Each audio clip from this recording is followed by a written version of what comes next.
And what is up? Welcome back. It is Friday night and you're here on the Average Boys podcast. It's your boy Crispy, and I am joined with my man from New Jersey, Brian D. What is up, my dude? What up, Chris? What's going on, baby? How you doing, man? Good. It's been a solid week. We are getting ready for the biggest celebration in South Texas when it comes to cosplay and conventions and all that stuff. We got South Texas Comic Con coming up in 2 weeks. Our boy Ramsey Ramirez is hosting, and it's going to be awesome. As a matter of fact, I made fun of this last week because Moff Gideon escaped his situation in The Mandalorian, and I said that he escaped to come to South Texas because him and one of like several other voice actors and actors are going to be down here, signing autographs, meeting people. It's going to be a fantastic time. Every year it grows a couple thousand people, so it never slows down. It's going to be really solid, man. I can't wait. It's going to be awesome. That sounds amazing, bro. Like, I wish I was out there to go check that out with you guys. How long is that event? Just like a 1-day event? No, it's 3 days, Friday, Saturday, Sunday. Yeah. Are you going to all three? Yeah, we're going to be there. We got invited. Christella got invited as a cosplay guest because she represents the Valley when it comes to the comic or the cosplay events and stuff. So they hit us up this week and they were like, would you guys like to be a guest? And we are always super excited to be helpful in any situation for our cosplay community. So what does that what does that entail? Would you show up and do you have like a booth, or do you have like a thing that you're doing, or are you just going to check it out? Like, they're just inviting you as a guest. The way it usually goes is the conventions that you get invited to usually will hit you up prior and they'll ask you, would you like to be a cosplay guest? Because they see that you're either being very active in your building and going to events and representing the cosplay communities. Yeah. So what they want is they want people of good nature to come out and bring like a positive, solid output when it comes to this, and bring in good people and be good to people, kind of like build and encourage people to be more invested in these conventions. Of course, like cool. In big cities, like you get like fucking millions of people, but the South Texas area, we're a small rural area, but we still managed to bring in the numbers when it comes to the event for 3 days. So this is the guest lineup. I mean, dude, William Shatner, fucking, you got Mick Foley, dude. Mick Foley is definitely a standout there. Giancarlo Esposito, obviously, but first and foremost, I mean, Rose McGowan. I don't know about you, man, but I've had a crush on her. A crush on her since we were fucking young, dude. So I would definitely be stoked to see her. Yeah, man, that lineup looks fucking amazing, bro. Yeah, it looks pretty good. We're really excited. We have the cast of Phineas and Ferb, which, I mean, you can't go wrong with Phineas and Ferb. Yeah, the guy that plays, what's that dude named for Theo, Sons of Anarchy? This dude on the bottom left. Yeah. Dude, his performance in Luke Cage was still, to this day, I still think it was badass to have him in it. Did you ever watch Sons of Anarchy? I saw a little bit of it. It's just, man. I wasn't really like big on it. But then again, it's like, it's the same thing with like Breaking Bad. Like, I thought Breaking Bad was a great show, but I just never sat down to see like the whole thing because I was stuck on Supernatural and Agents of Shield. Agents of Shield. And it's just, I'm one of those guys that like when I dictate to like certain shows, like my brain only wraps around like 2 or 3 at a time. I can't do like 8 shows and just keep watching all of them, and because I don't have the time for that. 1-2 shows maybe that I can catch up on. Like right now, the shows that I'm about are, of course, The Mandalorian. That's what everybody's on right now. My Hero Academia, but it's on hiatus because the season just ended. And Attack on Titan, and they just bought Ranking of Kings. So and they all kind of like correlate with each other, where like one goes on break, the other one comes back, one goes on break, the other one comes back. Attack on Titan, I mean, you got to see the recent episode, didn't you? No, I still haven't caught up. Oh my God, dude, you're in for it, dude. You're in for it when you catch up. I've just been The watching so much other shit. Like I just started, I didn't just started, but I just caught up with Succession. I don't know if you watched that. That show is fucking what's it amazing. about? What's it about? It's basically, you know what it's about? It's about what was the guy? Is it the Murdoch family? It's basically is loosely based off of the guy that founded like the Fox Enterprise or whatever, and Okay. it's just like some really wild rich people shit that like the children are trying to fight for the head of the throne of the company, and they're all like cutthroat about it, and it's some really, and like the guy that's in charge, like the dad, he's like on his deathbed and shit like that. It's fucking crazy, bro. What's up, Robert? How's it going in the comment section? Anybody that's tuning in, we appreciate every one of you. Thank you guys for jumping in. Don't be afraid to jump in the comments and talk to us about what you guys are checking out in series right now. So, Brian, let me ask you, man, with like you talking about the season or the session, you said the session, Succession. the Mhm. Succession. Are you more? I guess you would you say you're more into like the drama, like espionage or drama, like I'm in, yeah, finance or like I'm into that. And again, the real world relatability, I guess you will, it interests me because again, this is kind of loosely based off of a family that actually, exists. So that kind of like it kind of grabs me. So yeah, I'm into like that drama shit. I'm into like just some catty fucking rich sneaky billionaire shit. Yeah, like that shit kind of interests me. okay, good shit, good shit, good. That's really good. I've always been a big fan of like sci-fi or action. I mean, action. I'm always going to kind of correlate to. So anything that has to deal with like a martial arts or some type of thing like that will always kind of keep my attention. So yeah, I mean, but that's good though, man. Yo, so what's been going on? Anything on the casual when it comes to like news that came out this week? Did you hear anything? Anything crazy? Yeah, we were talking about it Yeah. behind the scenes, like fucking there's a new AI technology that's being able to read people's brains. And I put that in quotations. They're not actually reading people's brains, but they're able to dictate what people are I don't want to say doing because we already have that when it comes to like the like algorithms and things like that. Okay. But there's a new AI technology that was that came out of a university in Japan that, over the course of 10,000 images that are being sent to you in the scanner, they're able to dictate and read people's brain activities. What do you say to that, sir? I mean, it wouldn't be too different from like what Google and Amazon had kind of been doing in the past when it came to like researching your what is it like your like the algorithm stuff, right? I mean, we were kind of chatting about this a little bit, and it's very equivalent to like when you're on Amazon or not even when you're on Facebook and someone casually types about tents, and then like 20 minutes later you start noticing you're getting a lot more advertisements on your social media stuff about tents and stuff or camping or something in that relatability, right?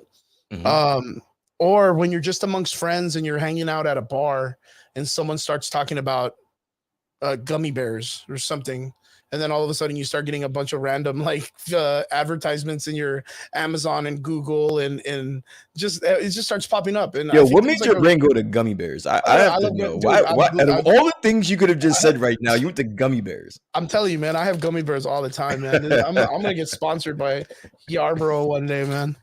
Um, but it's just one of those things. I remember it being like maybe like a couple years ago where everybody would be like, "You got to be careful because your phone's listening to you and all this shit." Remember where everybody's going like conspiracy theory and freaking out a little bit? But Yeah. it's just one of those things. Like, how much farther does technology have to go to get it to where you don't even need to think about what you want anymore? It just offers you that thing because it's like, hey, 2 o'clock, you need your scheduled fucking Skittles break or whatever. Here it is, and then fucking gives you diabetes 20 years down the road or whatever because you're just Bro, but I forcing think food we're in. already there. Like, I think Yeah, that like the reality you're talking about is kind of like something they predicted or wanted to achieve, years ago. But we're already here now. My yeah, it's thing getting is real close. where do we go? No, real close. We're here, but I'm We're like, on it. Yeah, where we're do we literally go? on the cusp of it. Yeah.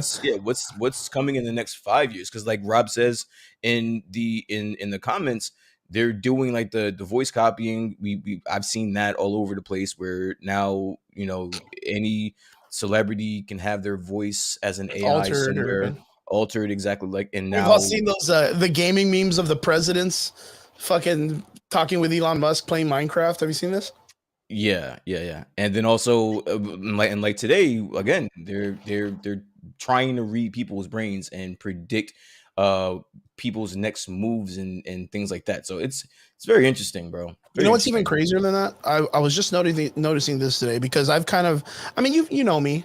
I've been chatting about the AI and the art and all this stuff for like months already since it started popping off. Where like it kind of angers me because it does kind of take work away from regular artists and stuff like that. But in the aspect of it, everybody wants to be able to not have to pay for something, right? They want to just be able to just do it and get it. That's why like graphics designers right now, it's kind of like we're in a pickle because now you can go to Midjourney, type in a couple of words and get any type of logo you want, rather than it being where you need to hire someone that claims to know the measurements and what audiences need and desire from a logo anymore, right? Like, so you're kind of like cutting out the artist and you're getting your art as necessary. So will that make later on in life, like 20, 30 years, will that make the skill of art by hand or art by doing it on a computer, would it make it more valuable because you're getting it from an actual person rather than it just being a product of a couple of words in an algorithm or a variable or a mathematical equation for a computer?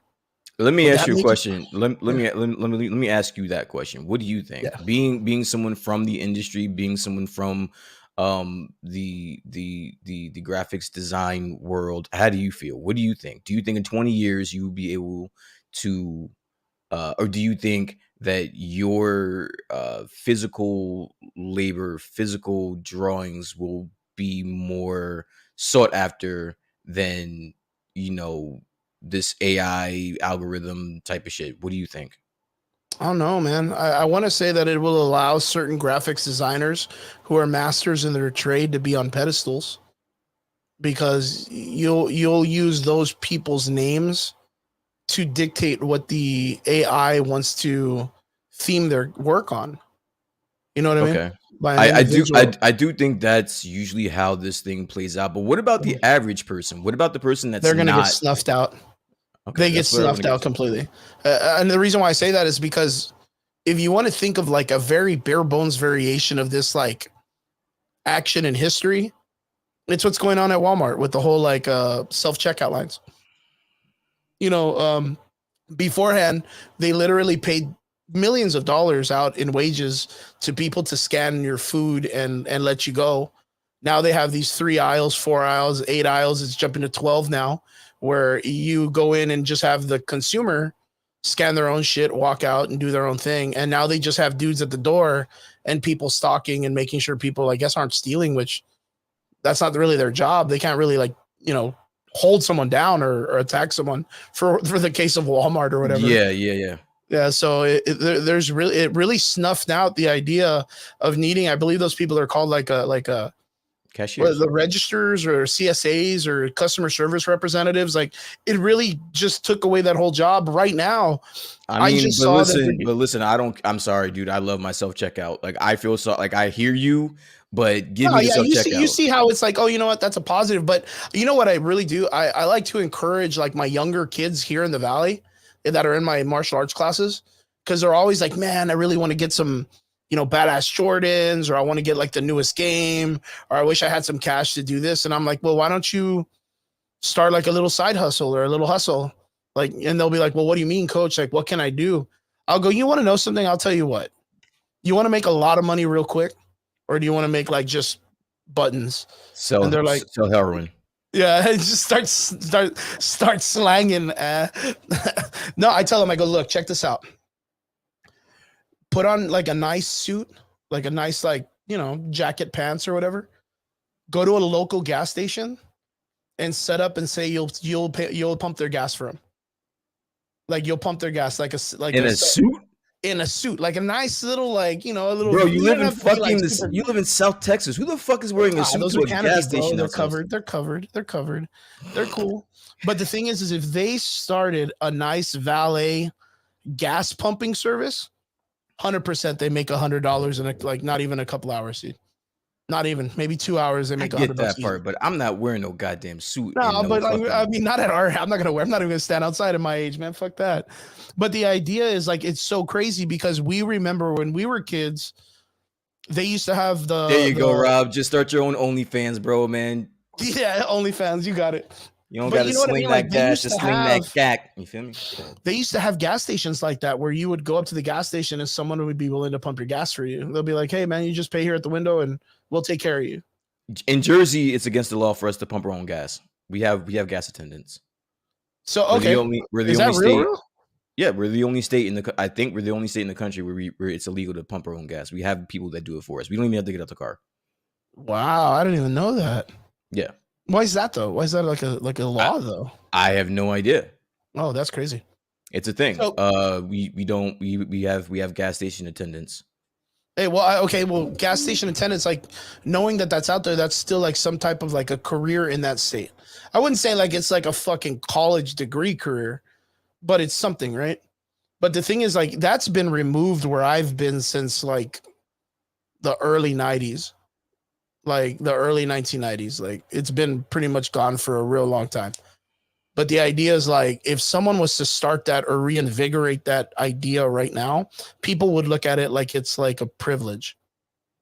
You know what I mean? Even though it's not, like just getting out of pumping your own gas. No, it is a privilege. I don't feel like getting out of my fucking car to pump my own gas. Fuck that. No, but in the aspect of it, like when you're not home and you got to pump your own gas, there's like, I don't know. Do you ever feel weird doing it? Like you feel like it's like under you, or do you feel like it's like, yeah, like do you ever feel like it's like a chore?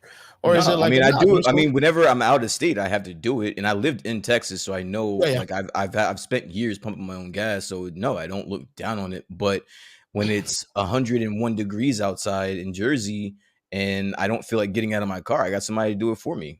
I mean, and then especially with like the what's up, everybody? How's it going in the comment section? Georgie, what's up? Vince, what's up? Good to see you guys, man. Good to see you guys in the comment sections. Just chatting. Anyone else out there in the comment section or anybody else watching?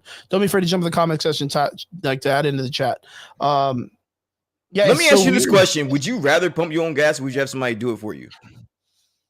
I mean, I don't mind. I'm already used to it, so I don't mind pumping my own gas. I kind of feel like me making someone do it is kind of like a minor inconvenience. But why is that a minor inconvenience? I don't know, because I could just do it myself. It's not even that hard. Why would I be a lazy fuck and not just get out and do it myself? It's not being a lazy fuck. It's somebody just doing it for you.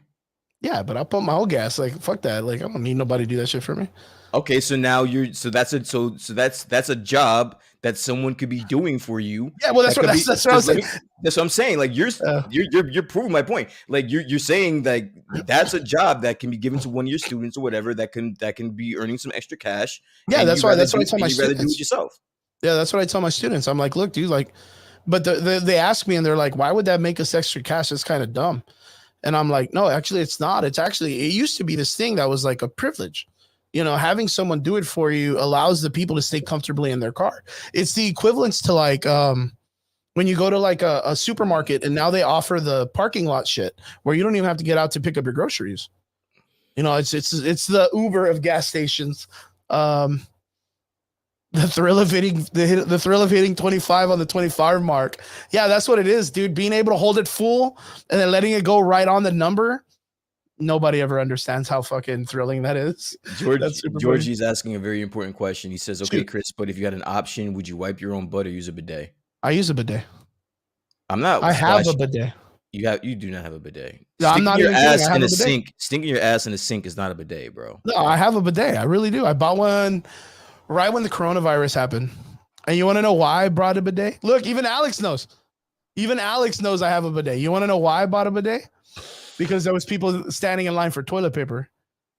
Because there was motherfuckers standing in line for toilet paper. Bro, you still need toilet paper. What the fuck are you talking about? But I wasn't standing in line for it as much as everybody else was. I was not going to suffer than that. Man. I bought a bidet. It's good. I got to ask though. Why do people think bidets are so weird? I don't think it's weird. I don't know. I don't know. Have you ever seen the video where fucking Cardi B's talking to people about how to clean their assholes, dude? With their Why not just use like wet wipes or something then? Yeah, well, that's the thing. Like wet wipes, I think they're very important. Also, I used to work out in a company that was all outdoor, like all physical labor, and you're constantly having to just use porta potties. Yeah, Georgie, don't So try to make sense of this. This guy's full of crap, bro. I don't know what he's talking about, man. Actually, he's wait, yeah, I wait, don't no, I do have a bidet. I I really don't know. do. I It's don't not know even what this kidding. guy's talking I only about. bought it for like $65. It was an easy install. It's a very basic one. They used to sell them at Walmart for a It's little like bit. it's a portable bidet. No, not portable. He's One got of a you guys is portable the kind of bidet. guy that'll moan using it and shit. Using the bidet. One of you guys gonna moan using it. What's the pressure? Wait, what's the pressure level on this? Like, is it like a straight stream up your asshole, or what do you What got it going on, does bro? is you can control like the fucking, because they have the set for like male and female, so that way you can like shoot your shit, so that way keep your shit clean. I What's don't the know anyone else in the world that's like, it's weird to put water in your butthole to clean it, because you got to do that shit in the shower, but you're gonna have to get in there and climb in there, don't you? You got to climb in there for that shit. I don't, not as much as you guys got to, man. Shit. That's so funny, dude. So the idea is there's like it changes the degree on where it shoots when it comes to the male and female part. Okay. But the thing is it's a straight shot, but it's not, you control how much pressure shoots out of it. So, I mean, if you wanted to clean out your lower intestines, does the highest pressure just clean you right the fuck out? Yeah, fucking clean out your lower I got intestine, dude. I got it. It's just you got shit coming out of your nose and stuff, dude.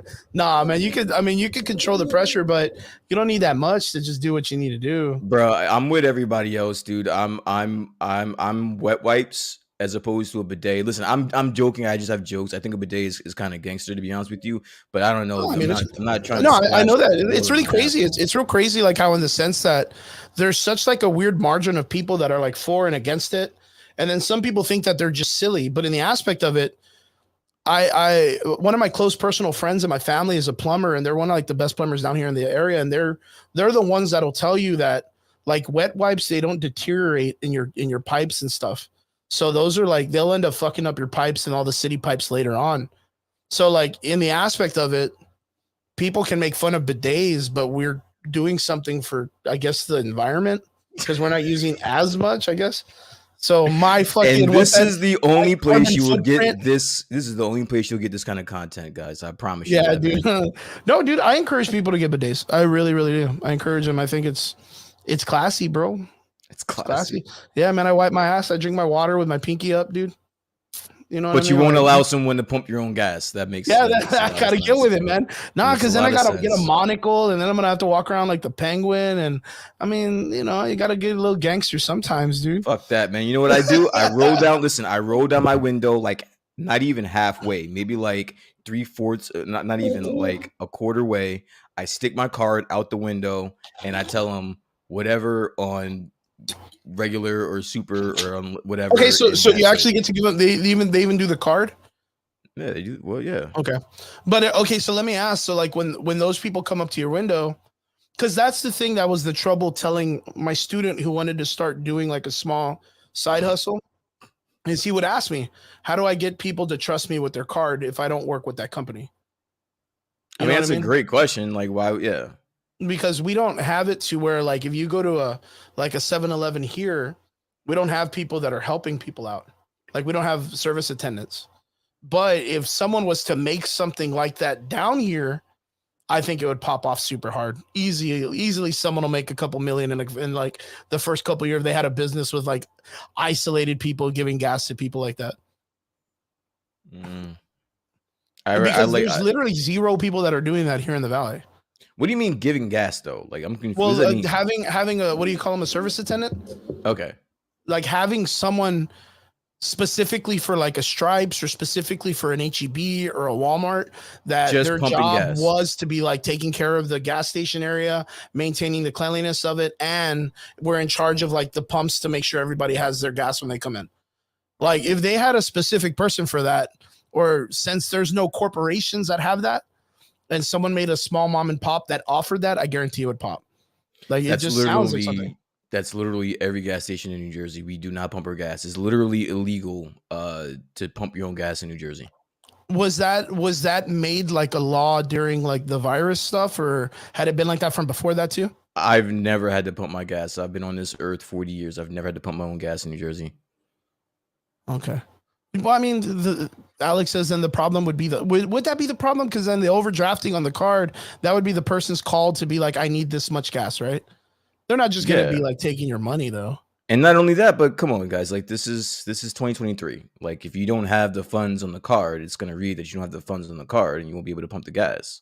I didn't even see what Alex said, but yeah, man, he meditates while on the bidet. Yeah, dude.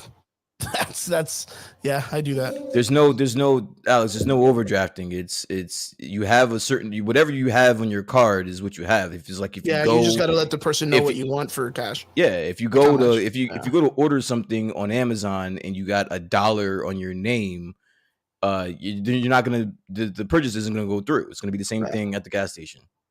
True that. True that. True that. Yeah, but people down there are stupid. I mean, you're not wrong. Yeah, but those banks aren't stupid, motherfucker. You're not getting straight this up gas. co-work down here, man. Straight up co-work. Yeah. So what else up? What else is going on in the nerd news? What else have we heard this week? Anything else? Yo, I didn't get to talk about this last week, but I'm really excited to hear that they're getting closer to Come on, man. You can't say that about the RGV people. Like, come on, man. You can't. Nah. it's a different can't level of say that. stupidity, dude. Can't Damn, say- I Alex don't going believe hard it. on everybody, I don't man. believe Shit. it. I'm gonna have to go back to high school, goddamn. I gotta go get my GED. They are finally going through with a Five Nights at Freddy's movie and television show. Did you hear about this? I heard about it. Did you ever subscribe to like the Five Nights at Freddy's? Like, even with you having like a child, were they never into like the whole thing or no? No. No, dude, It's what is it? I don't even know what the fuck it is, dude. Like, what is So- it for kids? Yeah, so the idea of it is it was originally first made as like a suspense video game. Okay. Like it was made to kind of like it was more based on jump scares. Everything was like almost like they weren't even animated. They were like images, like just layered on each other to create a video game. Okay. And it ended up being where it ended up getting a lot of attention. So when the second game came out, there was a lot more animation and money put into the development of the video game. Okay. So what the synopsis or the synopsis of the story is you are a security guard working in a animatronics party room that has like animatronic bears and rabbits and fox animals that play instruments and sing and all that stuff. Like a very what is it, like Chuck E. Cheese or what's that one? I guess like Chuck E. Cheese or like I can't remember any other one upstate that would be like an arcade that had animatronics. Do you remember any of those arcades like way back in the day when you were a kid? Yeah, you said Chuck E. Cheese, right? But did they have it to where the animatronics would like dance and move and all that shit or no? Like play like banjos and shit. Yeah. I mean, you know what I'm talking about or no? You're literally describing I've Chuck never E. been to a Cheese. Chuck E. Yes. Cheese. As You've you never can been to a tell, Chuck E. I've never Cheese? been to a Chuck E. Cheese in my whole life. Holy. That's Never why I'm been. kind We of have one, confused. never been to one. You've we never have been to a Chuck E. Cheese. Never been to a Chuck E. Cheese. The one that we had down here was this place called Gorilla George's. And But it you was- do have Chuck E. Cheeses out there, though. Yeah, most def. And you've That's always had them out there, though, yeah, I right? just never went. I'd choose Peter Piper over that shit any day. Your childhood is in question now, bro. I don't know, man. Why, dude? Why? Now I who the fuck has never been to a Chuck E. Cheese, bro? Me? I just raised my hand. You're gonna What? make me do this soundboard, right? You're gonna make me use this sound. Emotional damage. Emotional damage. I knew that was coming. Yeah, you knew it, dude. You just know it's coming. I'm just gonna address this one time and one time only. I'm sorry, Alex. You cannot change your mind. Superman is beating the fuck out of Goku. I'm not gonna fucking hear about it anymore.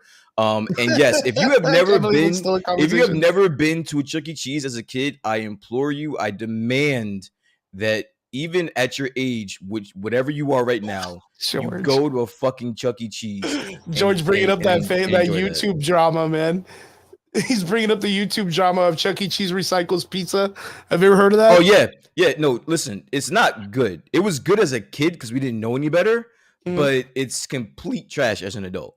The games are trash. The pizza is trash. It smells like feet everywhere you go. My Oh, daughter don't tell loves the me that's shit. gross, dude. My daughter loves That's the shit, disgusting. but it's like almost like a rite of passage. You had to have gone to a Chuck E. Cheese at some point in your life, bro. But would that be in the state of? Would that be in the idea of like you just need to experience going to a place with animatronics? You just have to go there. You have to experience that. It's a fucking it's not the it's the worst, bro. So I Especially as an have to adult. let me give you the rundown of this place that we used to have down here as a kid. So here in the valley, we had This is this gonna be place some called. off. No, you're gonna dig This is gonna be shit. some off brand shit. Go ahead. What We do you, had what we do you had guys two have out there? places. One of them was Fun World Kongs, and the Okay. other one was called Gorilla George's. The Gorilla George's one had small like indoor carnival rides and bumper cars. Okay. So that's not too bad, dude. Like you have like a little roller coaster that you can kind of ride around. The little small ones, like the ones they have for like kids at the fairgrounds and shit. And the other one was like they straight up had bumper cars, like fucking bumper cars in this like warehouse. So imagine Chuck E. Cheese with bumper cars. Like that already sounds fucking cool to me. Yeah, yeah. We actually we had things like that. So when I mean out here in Jersey, like, we were kind of privileged, I guess, because we had Chuck E. Cheese. Then we graduated from that to like Sports Park, and Sports Yeah. Park was like the batting cages, go karts, Yeah, laser yeah, yeah. tag, all that shit. I'm looking at Gorilla George's right now. It looks similar to like Kind a of Chuck like E. that old school Cheese. vibe, right? Like that. Yeah, it looks Yeah. dope. It looks cool. Yeah, it was pretty cool growing up. Like, I guess it would be in the same concept, just like instead of it just being primarily arcades and the animatronics playing music and getting the kids to dance, like it gave you that idea of having like an event center with like I said, the roller coaster ride, the bumper car setup, and just a lot more activities, like actual full body activities. And it looks exactly similar. You guys had like the tokens, the same thing with Chuck E. Cheese. You got tokens and all that shit. So it's basically the same thing. If you've been to a And Gorilla George, you've been to a Chuck E. Cheese. yeah, and what's crazy is like that place closed down like in the 80s. So Oh like it's shit. been it closed down a long time ago. But Ham, the guy that we brought on, has like a bunch of video games from that place. Okay, that's cool. Like he has. Remember we were talking about all the arcades and stuff that he Mhm. likes to collect and stuff. So he's got most of the arcades from that place in his warehouse. So even cooler, we never lost Yo, any of this like the is memorabilia. shocking. Like no one in the comments has ever been to a Chuck E. Cheese. Like that is wild to me, yo.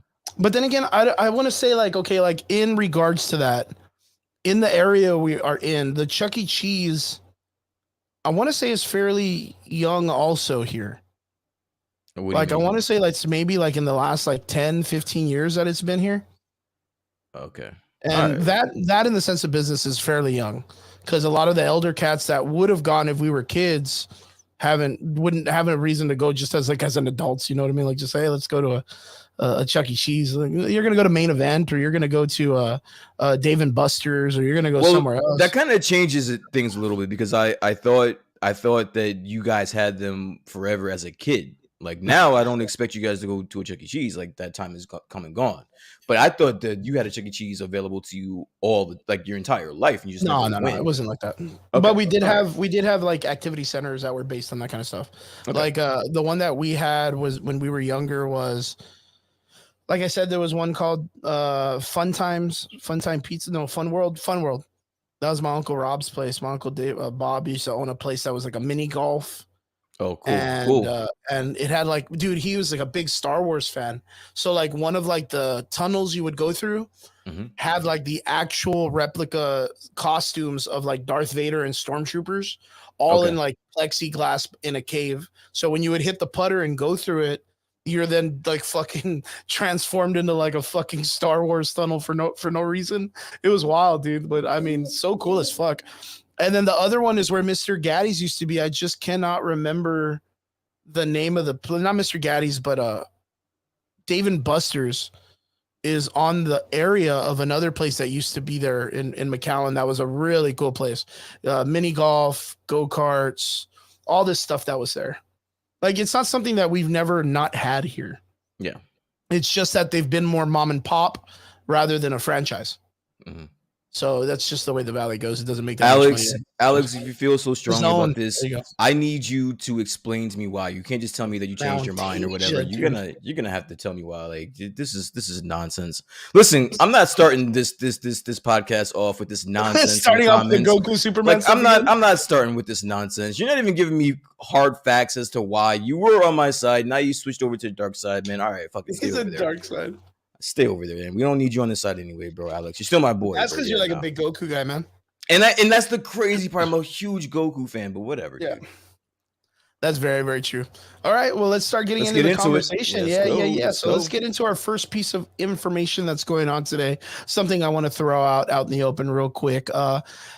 The Joker 2 got our response this past week that they have finally finished filming the entire film. Oh my god, Now I'm they're so glad. I'm so glad the Joker 2 is finished. And so I just cannot wait to see this fucking movie, see bro. a musical. See Can't the wait. musical of this. They finally finished filming. It is in post-production. And yeah, I guess I wanted to throw this out there. Like, how do you all feel about knowing that the Joker 2 is already done? The only thing that I'm kind of disappointed with, which I mean, of course, I've already kind of made my opinions out on it, that I'm not really like a hard fan on the first one. I thought it was entertaining at most, but not in the sense of like really a builder for any of the lure or the idea of building a Batman character or whatnot. But knowing that they did like the astronomical, like, you know, the cinematographer scene of the Joker coming down the stairway and doing the dance, like that's fucking iconic, right? I mean, you could literally claim that to be like one of the most iconic movements in film in the last like decade, right? At least one of those things that if you see a picture of that, you know exactly where that came from. Now there's pictures of Lady Gaga doing the exact same dance down the exact same stairway. And it's like, why? Like, you already got the vibe, you got the connection, you got the fame, you got the idea, you put that beautiful shot out into the reality, and now you're just going to cheapen it by doing it with the next one in the exact same way in the exact same format. Like, did you see those pictures or no? I saw a few pictures. I saw them like a week or two ago. I mean, listen, you and I will just have to agree to disagree. I think the first Joker was fucking amazing. I think they nailed it. They knocked it. They knocked it out the park, and that was coming off of the fact that not a lot of people were looking forward to that movie, and they shocked the shit out of a lot of people. Not you, but you know, a lot of people. No, I mean, I'm not gonna lie, it was a good movie. Like, I don't deny the aspect of the artistic value behind the film. But I would just have to say, I don't understand why, if you have a good thing, if you have something that was good unanimously, why would you change that into a musical? I don't like that aspect of it. I'm not a really big fan of Lady Gaga as an actress. So that's not really drawing me into this. So I'm kind of meh. Like I don't necessarily. I'm looking forward to this movie. I want to ask anybody in the comment section, please leave your response to this. But how do you feel for a Joker 2? What are you excited for them to build on this story into the second film? Because I'm still very confused as to where they go from what they did in the last film. I kind of feel that the Joker 1 was a pretty much cut and dry film. It gave us a really definitive end to this wild character and released him into the wild at the end. And it's like, okay, cool, the sky's the limit. Bam, there goes the legend of the Joker, or, you know, the idea. But it's like, okay, well, we're gonna make a part 2. Okay, what about? Like, what is it? What is this one gonna be about? How is it gonna be a continuation of the idea that the director said that all of the action and all the story was made up? And now you're going back into that made up world because he's actually isolated in a fucking mental institute, and it's all made up in his head. Like, where do you go? Because I was still very confused at the end to what was reality and what wasn't. Like, you remember that, right? Yeah, I guess I think they kind of did that on purpose. I necessarily didn't need a sequel. Yeah. I think that would have been great just as a one-off, which was initially the plan. which kind of made it, I think, made it a little bit more enjoyable, knowing that they weren't gonna fuck with it after that. Yeah, But then I guess since it made $1 billion, they were just like, bro, like we can't let it go. we Can't. can't, we can't. Yeah, just this let horse one ain't ride, dead yet. like, yeah, I so, just got to keep beating it until it is. yeah. Jeremy says, I'm still indifferent because I don't know what the purpose of the future of it is. You see, and that's my thing is I don't like why even instill the idea of needing a Harleen Quinn or a Harley Quinn character. That's like as Harleen, crazy. she Yeah, because that's her definitely real name. Isn't her name really Harleen? Harleen, Yeah, Harleen Quinn. Harlan, That's, or okay, yeah, I guess. yeah, I think it's Harleen.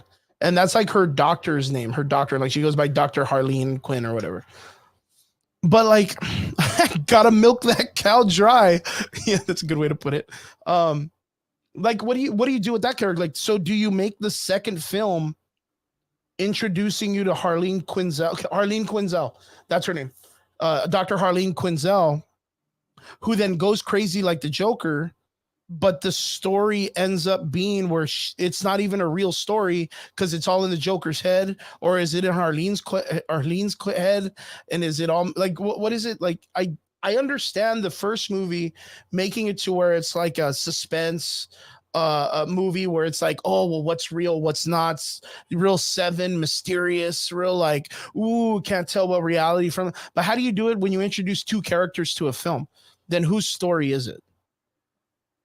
You know what I mean? Like, I know what you it's mean. very I rough. don't. I personally, I don't. I agree with you in some of the comments. I don't know the angle. I don't know the angle here, but the fact that it's a music. I'm listen. I don't know about you guys. I'm not a fan of musicals, so I'm automatically. I'm just turned off.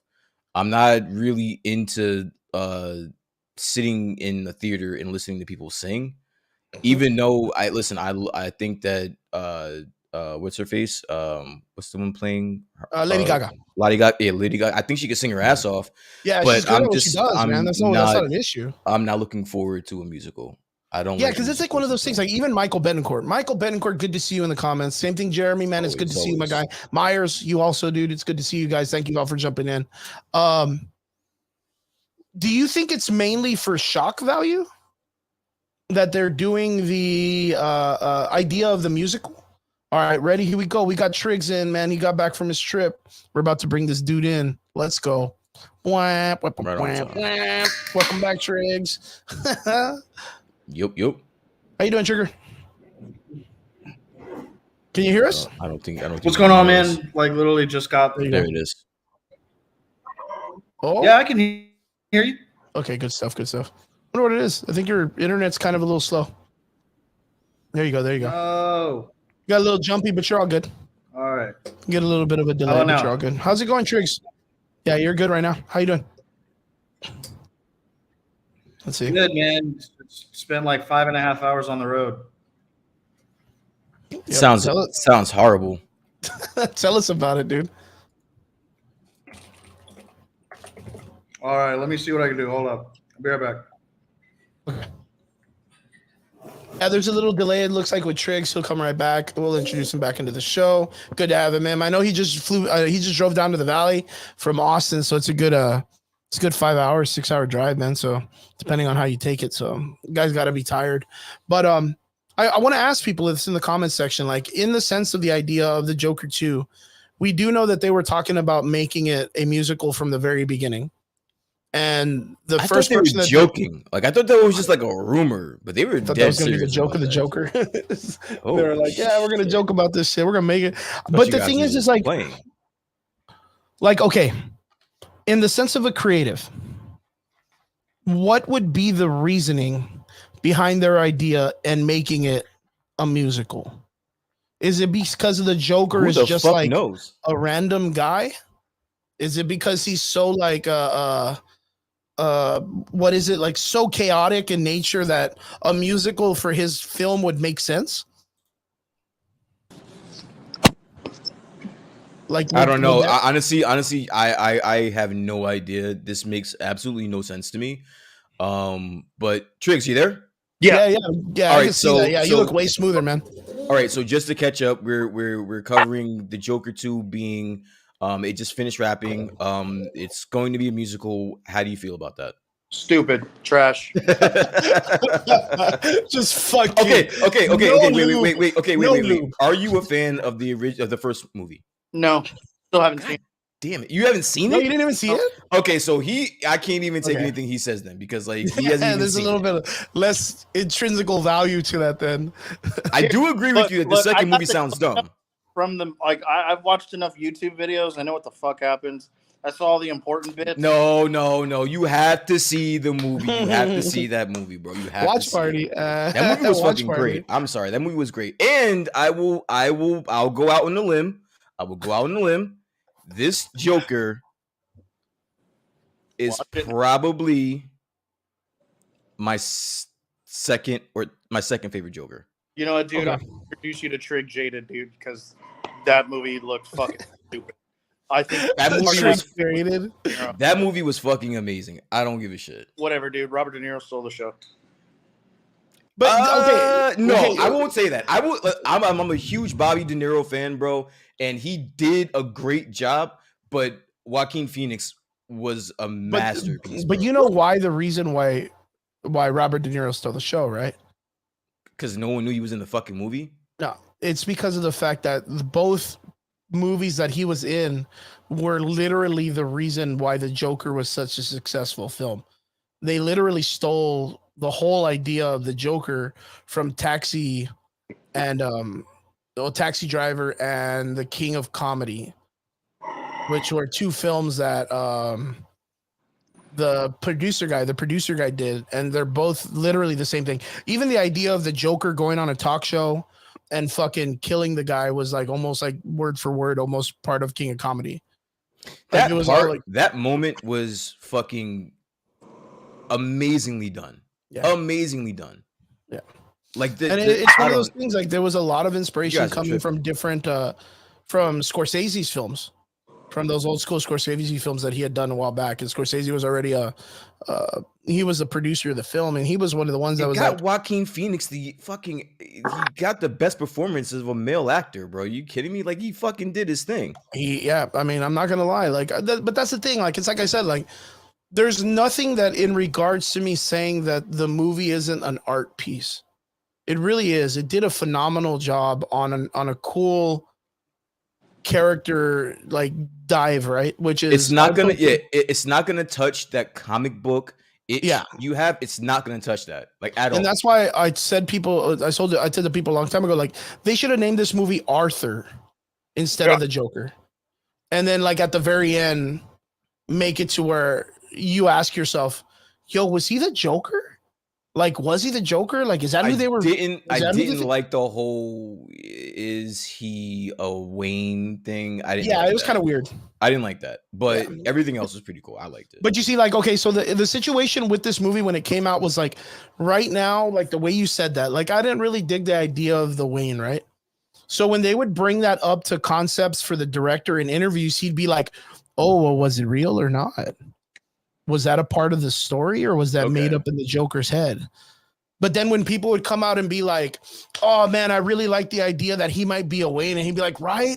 That's what I wrote it in that way for, because when he was there, there's a possibility he could be the son. And it's like, bro, make up your fucking mind. Like when people say it's a bad decision, don't then say, well, that's your fault for not understanding my cool Picasso piece of art here. And then when someone praises you, be like, yeah, that's what I want for the story because I thought it would be great. Like you're just going to confuse people. Look, dude, I already had my Joker mindfuck with 3 Jokers. I didn't need another The one. comic, yeah.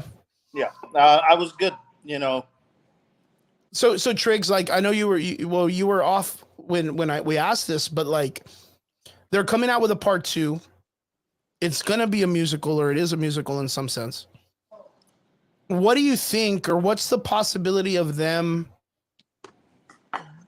creating the second one? And it, like, what do you think is gonna happen in the story? honestly, dude. So, first and foremost, you have Joaquin Phoenix, who fucking kills it, you know, as a singer. I mean, he was Johnny Cash and fucking just did phenomenally, right? So the guy can sing. Second, you have Lady Gaga, who's, you know, Lady Gaga. You cannot at all take away from the fact that From her art skills. you know, is an amazing artist, and this is right up her alley. Do I think that it being a musical is going to be a good thing? I mean, my wife is going to have to drag me to see this movie. I was gonna say that, yo. I was gonna say that, yo. The amount of wives that are gonna drag their husbands and their boyfriends to see this movie is going to be astronomical, bro. Yeah. See? So I was just thinking that before you said that. I swear to God, I was thinking that. Like, a lot of boyfriends are gonna get dragged to see this movie. Case in point, like, she's gonna have to drag me to see this movie. Fine, I'll see it. But if I'm gonna give credit where credit is due, and call a spade, Joaquin Phoenix, one, is an accomplished actor long before he ever did Joker. Two, Lady Gaga is really starting to get her acting chops, and not just in musical films, but in dramas and stuff like that. I mean, House of Gucci, it was a great movie. What was that other fucking Bradley Cooper? Love movie that she was in. Yeah, The Country. A Star Is Born. The Star Is Born. Star Is Born. Yeah. Jeremy.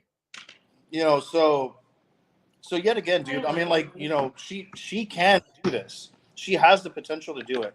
And to be Harley, I mean, I think you're just reaching at old Lady Gaga with acting chops and just a weird fuck baby that you're going to get in this movie. It's a thing about musicals for me, bro. It gives me anxiety. I'm sorry. I can't sit there in a movie theater and like watch a musical. I don't know why. I don't know why I'm like that. It's just something about me. Yeah, and for me, it's one of those things. Like in the first film, like the story is never given to us like a definitive path. That's what's actually going on. At the end of the first movie, it goes to him being in a psych ward, killing the doctor and him walking back into the psych ward.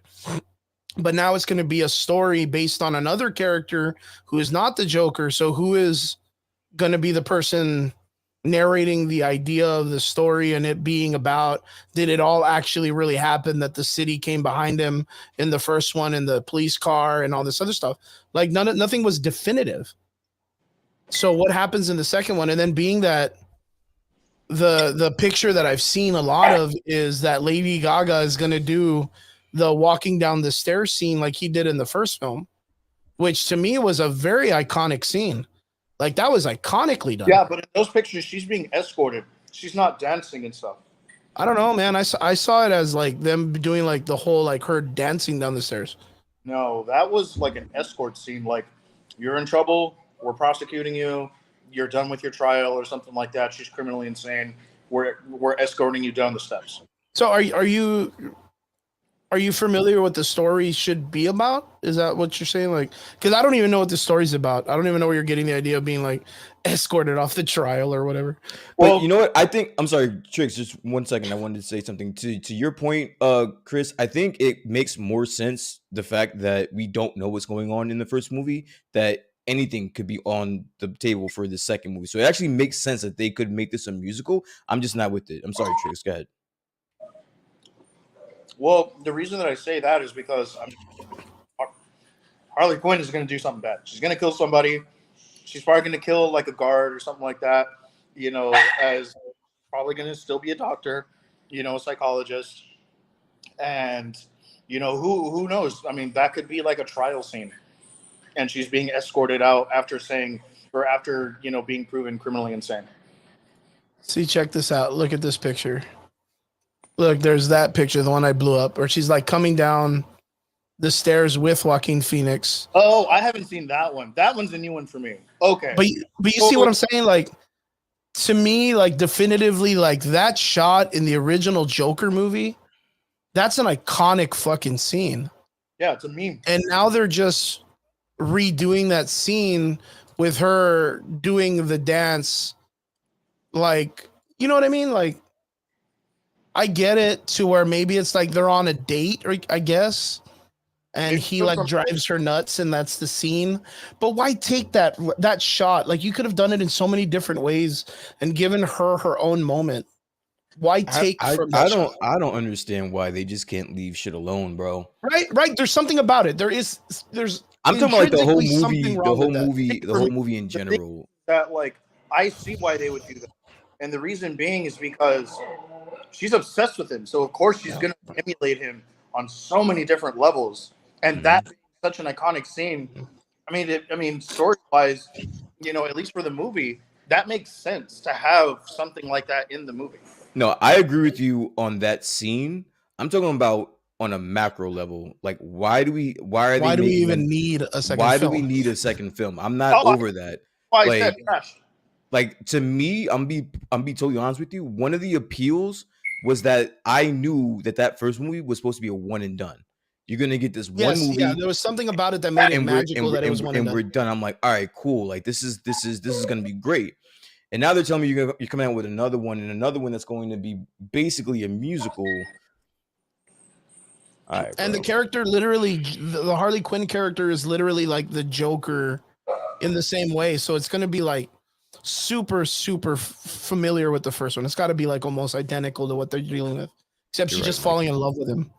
Like there was a part of me that was like, okay, cool. Like the Joker, the first movie was artistically really cool, but like as the Joker character for Batman, kind of mids. But like when it all came to done and it was like, dude, they might make another one. I was like, yo, I want to see a Mr. Freeze movie. Yo, I want to see like a horror movie of Crocodile. Yeah, Killer Croc. And I was just thinking that. I was like, I'd rather see Killer Croc. Like there's something about it that I wanted to see, like these awesome, very gothic variation comic noirs of like the Batman rogue isolated doing their own fucking shit in a very like Tim Burton, Martin Scorsese kind of way. Like think of any villain, think of like Mad Hatter, think of Toymaker, think of fucking Poison Ivy in the same format of film in their own. Like the Yeah, most Victor Zsasz, dude. Having a Victor Zsasz movie fucking done in that way, and it just called Zsasz or Victor or something like that, like, and then doing a whole fucking like just real Clayface, dude. Like any of them being broken down into that format, I'd be so for it. A whole fucking series of movies like that. Did you hear that he actually might be the villain for the next Robert Pattinson movie?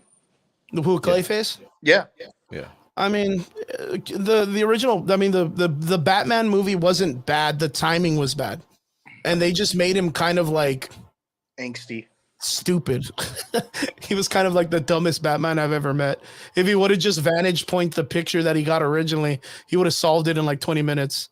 No, Like, I don't know about that. I think he was smart. I just think the fucking movie was stupid. Like, you can't like. Everything around him was stupid. What do you mean he's smart? He fucking got a word wrong in Spanish. Yeah, I he mean, literally. I mean, how the Second fuck would I know? I don't I know mean, that. I don't know about smart. He literally fucking goes through like a high speed chase and kills at least fucking 20 people on the expressway, only to capture the Penguin and let him go. That was and the then be like, most you've "Fuck, I don't seen know." Batman be a detective in any fucking Batman movie ever, bro. Have I? Oh yeah, dude.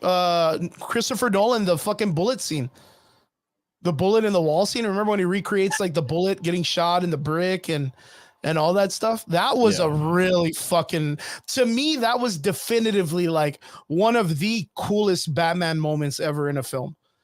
Because he was like, I'm going to spend $1 million on recreating a bullet going through a brick and then fucking 3Ding the brick and then not every little piece, only to be like, it was a 50 caliber rifle. It's like, no fucking shit, dude. Like, look at the size of the hole. But like, he went through every possibility to figure that out. You know what really chaps my ass? No Is shit. is the You know what really grinds my gears? yeah, dude, wrong caliber for that gun, dude. I was like, what? You're like, what? No, I'll tell you what really grinds me, dude. The ending of that movie was literally the fucking old school Batman carrying the bomb to sea. I don't know if you remember the old school 70s Batman where he's running with the big bomb. You remember that? No. I don't. You don't remember that? The old school Batman, the television show. Oh, the Yeah, television with where- like the bang and the pow and all that shit. Yeah. I There's gotcha, a I scene gotcha. where like there's a big It's Adam bomb West, yeah. and he's running with it like down the pier because he's trying to get rid of it. And it's like a big bomb from Mario. And it's Yeah, like yeah. a meme. It's like, it's super, but that's the same thing as Christopher Nolan, but they use the Batwing to carry the bomb out to the water. It's the same shit. He just carried a really big bomb out to water.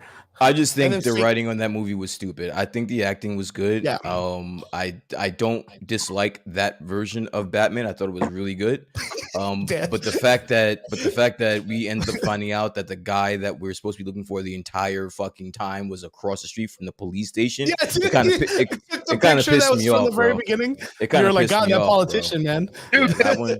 imagine being Batman and telling fucking Commissioner Gordon, like, hey, bro, so no shit, he's right over there. He's right across. Yeah. Yeah, turn around, bro, and look up, yo. Can you imagine if one cop just grabbed that paper and was like, yo, where'd you get this photo from? Where'd they shoot this shit from? Like, who took this picture? It's like, oh, it's right up there. Did you just see that fucking Riddler still with his camera and shit? That would have been the funniest shit ever, dude. You probably had everybody in that building call the police station, like, yo, someone just shot something upstairs from my house, bro. Like, and you still took Batman a whole fucking 2 hours to figure this shit out, bro. It's just crazy. Funniest thing is, how does Batman tell people he's rich without telling him he's a billionaire? He doesn't know that fucking rug knife. He's like, what the fuck is this murder weapon? And the guy's like, oh, that's what you use to chisel a fucking rug up. Don't you know that shit? That's a normal everyday like tool that normal people use. He's like, oh, fuck, peasant equipment. What the hell? I've never seen one of these before.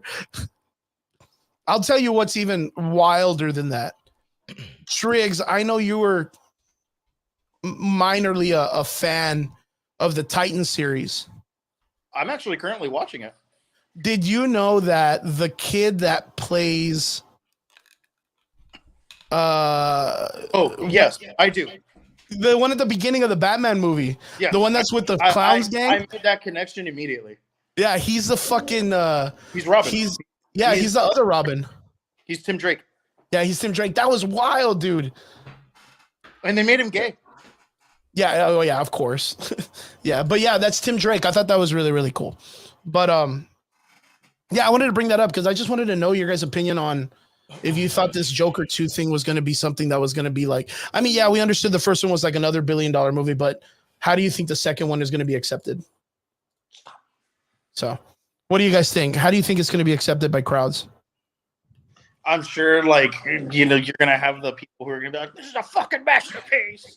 You know, And Brian, what do you think? How do you think it'll be accepted? I don't know. I'm not gonna watch this shit, so I don't know. You guys are gonna have to tell me. You guys are gonna have to tell me how this one works out.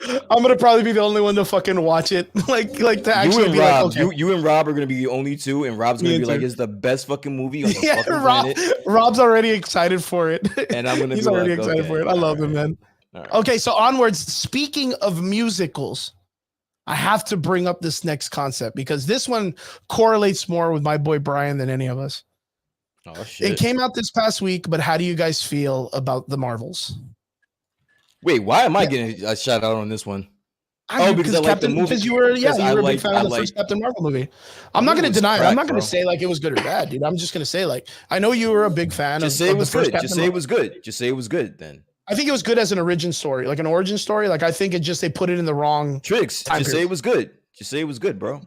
why? Triggs, what about you? Why would I say that movie is good? Why would I say that bad movie's good? Okay, so boys, we got to see the Marvel trailer. Did you guys saw the Marvel trailer? Yeah. Yes, Okay, I think didn't we see it here? Did we see it here or no? I think so. I think we might have seen it with everybody, but straight up, like, I don't think how we saw it here. no? Maybe we did. Yeah, I can't remember. It was very easily forgettable. Yeah. But how do you guys feel after watching the trailer? How are you excited for the film? Where do you think it's going to go? And being that the Joker 2 is a musical, Brian, I have to ask. There are talks that there is going to be a musical number in this film. And how do you think that's going to play out for this? There's a difference between having a musical number and just it being a musical. I don't mind a musical number. This is, But not I a mean, whole ass musical. coming off of Look, man, Miss- I don't like the Super Mario, but I'm not looking for Grease in my Marvel movies. Grease. I guess. Good. I guess. Yeah, that makes sense. I don't mind it as long as it's not like overly long. Okay. But I don't mind it at all, if that's your question. Okay, good stuff. Because I think that the only time that they're really going to apply some type of musical number is going to probably be when it comes to like the Bollywood Kamala? essence. Yeah. Yeah, and Yeah, I think that's all it has to be. I think you get like a little snippet of what that musical scene is going to be because Okay. it's real slow and stuff like that. Okay. And that's going to be where it looks like Brie Larson is going to be the character that gets transported into that moment, like to Which be is like fine. in I mean, that. Yeah, I mean, I'm not gonna say she's an amazing singer, but she is a good singer. she's talented. Yeah, you know, Yeah, she's like talented. dude, I mean, fucking Scott Pilgrim kills it. Kills Okay, it. so I got to ask. I mean, of course, we understand that Marvel has kind of been on the decline with films recently, and I don't want to. Really. I don't. I don't want to come in and automatically shit on this movie. I want to try to be lighthearted, and I'm not trying to say we're trying to get red carpet tickets. It's probably But what eating I'm you try- up inside to not shit on this movie, bro. No, I mean, you know me, man. Like I'm really trying, and I'm always the person to try. Like, dude, I knew Shazam 2 was gonna suck. I knew it was gonna suck, but I was like, come on, guys, it's a superhero film. Like, it's supposed to be somewhat fun. It's supposed to be somewhat witty and kind of like comical. Like, there's moments, right? Mhm. Watching the trailer, like, I'm not gonna lie, like, it's cool to see the young lady Amana Viviana, the one that plays Kamala Khan. Oh, Iman Vellani. Yeah, it's cool to see her kind of, you know, come around with like the Brie Larson character and the other girl, the Monica Rambeau character, because both of them are so stoic and hard. And you know, I mean, breaking it down like to what's her name, Brie Larson's character, Carol Danvers, really hasn't had the opportunity to act out anything since her original film. Because like they've never really given her time in other ones to cook, right? That's Like- true, you know, and like it's really interesting that you bring that up because yeah, man, it's true. Like even in Endgame, she was like, I mean, she was in there for like all of fucking 3.5 minutes or whatever. Yeah. And they really hyped her up for all that shit. Yeah, 4 minutes maybe, you know, with like the beginning scene. But like, dude, I mean, yeah, she was in there for a minuscule amount of time in like a 3-hour movie. And I mean, outside of her role, you really, or outside of her movie, you really don't get to see anything out of Brie Larson with the Carol Danvers character, you know, other than just being transported at the end of Miss Marvel. Yeah. And I mean, it's cool that we're finally getting an answer, but even then, it's still super ambiguous as to like how all their fucking powers are connected. Yeah. That's kind of. I think it's telling watching the trailer that there isn't a lot of Brie Larson in it. You see more of Monica Rambeau and Kamala Khan in this trailer than you do Brie Larson in Captain Marvel, which is telling to me. Because of all the fucking, you know, waves she was making when, you know, she was promoting, you know, her movie and stuff like that, you know, trying to like kind of look like she was pissing off the other cast members. I think that might have something to do with it. I do think that she might be over it. If I'm just taking a guess, I think she might be over it, and I think they might be over it as well. So they're gonna put out this movie. They're gonna put out this movie. They're gonna feature. I think this movie is going to be featuring more Monica Rambeau as the lead. Because if you look at the picture that I saw, like the poster that I saw, she's in the front. Monica Rambeau's in the front. So I think they're gonna kind of like move towards her, and kind of keep Brie Larson in the background. I don't think she's gonna go away, like just away, but I think she's gonna have a minor role in this movie. I mean, that's a good point. She's very OP. Like, what are you gonna do with her in this movie? How is Kamala Khan gonna stand next to Brie Larson in a whole movie when with the power set like that? How do you make that work? Or Spectre, for that matter. Or you know, because, dude, I mean, she's a fucking powerhouse herself, dude. Like you have to remember that even in the concept of it, like the way that they wrote her in the comic books, like Michael Betancourt said, she's a pretty piece of shit person in the comics. Yeah, because she's like, very soldier. For me, was like the end of it. I was like so fucking over Carol Danvers. Yeah. Like when Civil War 2 came out, I was like, I knew you were a piece of shit, and this fucking comic confirmed it. Fuck you. And it's super crazy because I guess like to me in comic book history, like the oh no, you've fallen. The concept of like taking the knee to this character was Captain America taking second position under her in like certain team Avengers movements, right? Yeah, Captain America in the comic books would be like, "Hey man, well you're a higher ranking officer, so it looks like you're the captain now, Captain Marvel." And then Brie Larson would just be in charge above Captain America. And as a comic book reader, I was kind of like, "Nah, fuck that, dude. You're Captain America, bro. Like, don't matter. It's not you're. I don't go by your fucking rank. It's just you're Captain America. You're the rally, dude." Funny. It's actually really funny that you mentioned that, because one time she actually did pull rank. Yeah, she did. I know. Yeah. She's like, actually, I'm such and such. I outrank you, and he like kind of takes a step back, and he's like, "Yes, ma'am. I'm Captain America." Yeah, dude, but he's like, "Yes, ma'am," I guess, like, because that's just his position. Yeah, he's like, I get it. I am still just a captain, and you're like, I think Lieutenant. Yeah. She's colonel. She's colonel. Yeah, she had made colonel or some shit like that. I don't know. She's in the Air Force. I don't know Air Force ranking. Yeah, she like pulled rank on him, and I was like, wow, dude, she actually did that. Yeah, so like it's just really like they've kind of like OP'd this character in the way of the I don't want to say, I don't want to constantly go back to that stupidity argument of like the wokeism of films or whatever. But we do know that there's like a push for like the female strength character. And they pushed her very strong. And now you have this character that like she headbutted Thanos without the Power Stone, almost dropped his ass.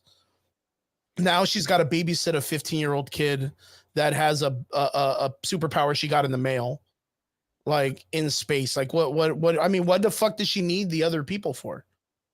Like, Brian, I think you made it very important by saying, like, you know what? Like, I think this is going to be a passing of the torch to Monica Rambeau for the story to continue her as Miss Marvel.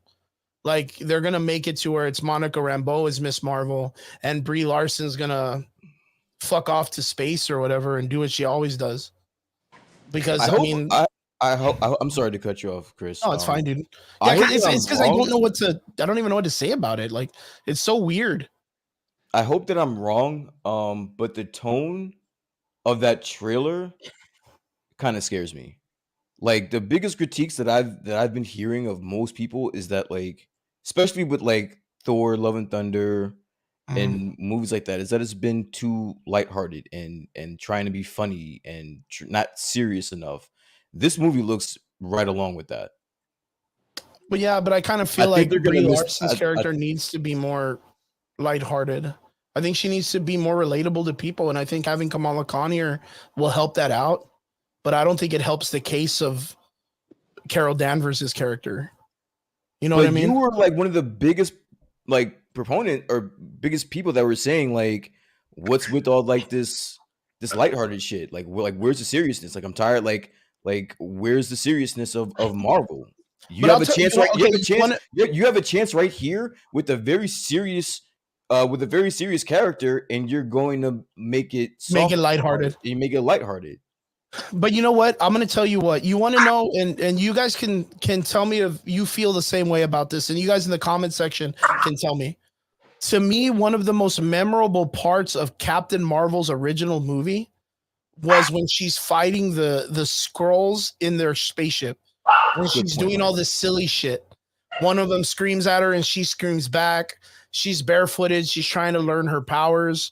There was something like funny about it that made me like, oh, okay, this is funny. But it's when it got into the whole, like, she's stronger than everybody, better than everybody, more awesome than everybody, that I was like, all right, I guess, whatever the fuck. Like, it just didn't make it fun anymore.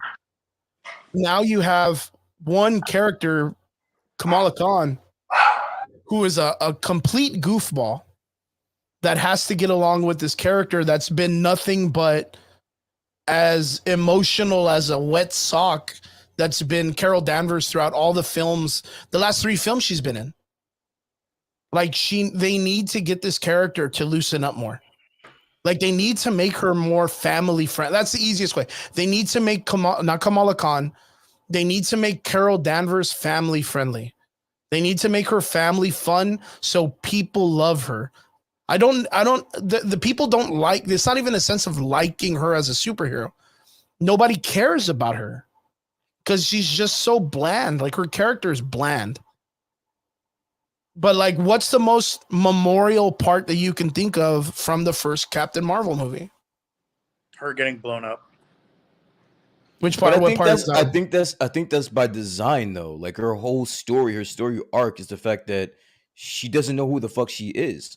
So that was the whole point of the first movie, is her trying to find herself, trying to find who she was, who she is. So when you say that she's bland, I think that was by design. And then we haven't seen enough of her to get any kind of emotion or anything from her. This is gonna be the movie that we're gonna get, and I think This will that be the one that kind of brings it. So like, that's the thing, is like, here we go, and you're saying it like, man, this movie's like, it's weird because it's a little too, it feels like it's a little too colorful, a little too funny, which a is little not too gonna be a upbeat. problem for me, but I mean, like for people that are thinking that Marvel is having too much fun or not serious enough, I'm scared for those fans. Like I loved Captain Marvel, like I Mhm. love that character, bland or not. I think she's fucking awesome. What she did in Endgame, I thought was fucking amazing. It got one of the biggest pops in the movie theater when she came out of nowhere and saved the fucking day. Like I'm a fan Mhm. of this character. So for me, I'm gonna be fine, but I'm worried about for what everyone else and their anticipation is for this. Yeah, I mean, I can see that. I can see that. So like, when you saw the trailer, like, were you pretty excited after seeing it? Like, for I'm yourself? I honestly I kind of spoiled it for myself. I just know that they're going through reshoots. I know that they had already finished this product a long time ago. This movie was supposed to Yeah. be out like a year ago, and they had to reshoot because it's gotten poor testing. So Yes. whatever they did, they have to redo it. So it's not really building my anticipation for it. But anything, and I liked Miss Marvel the show. I think that Monica Rambeau did a It was great refreshing. job. Yeah. I think Monica Rambeau did a great job in WandaVision. So I don't, yeah, I'm looking forward to it. I can see this.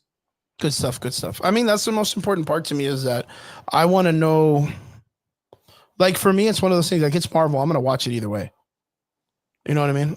Kamala Khan, the TV show, it was refreshing, but I was on the edge because I know that even in the comic books, it was hard for them to get a good footing on the character, to get people to relate or to like the comic book line. And I kind of feel like it's the same thing for Carol Danvers in a way too, because a lot of people don't like her in the comics. Um, Triggs, I don't know if you're with me in this one, but I really don't know what resource material or arc they're really pulling from for this story.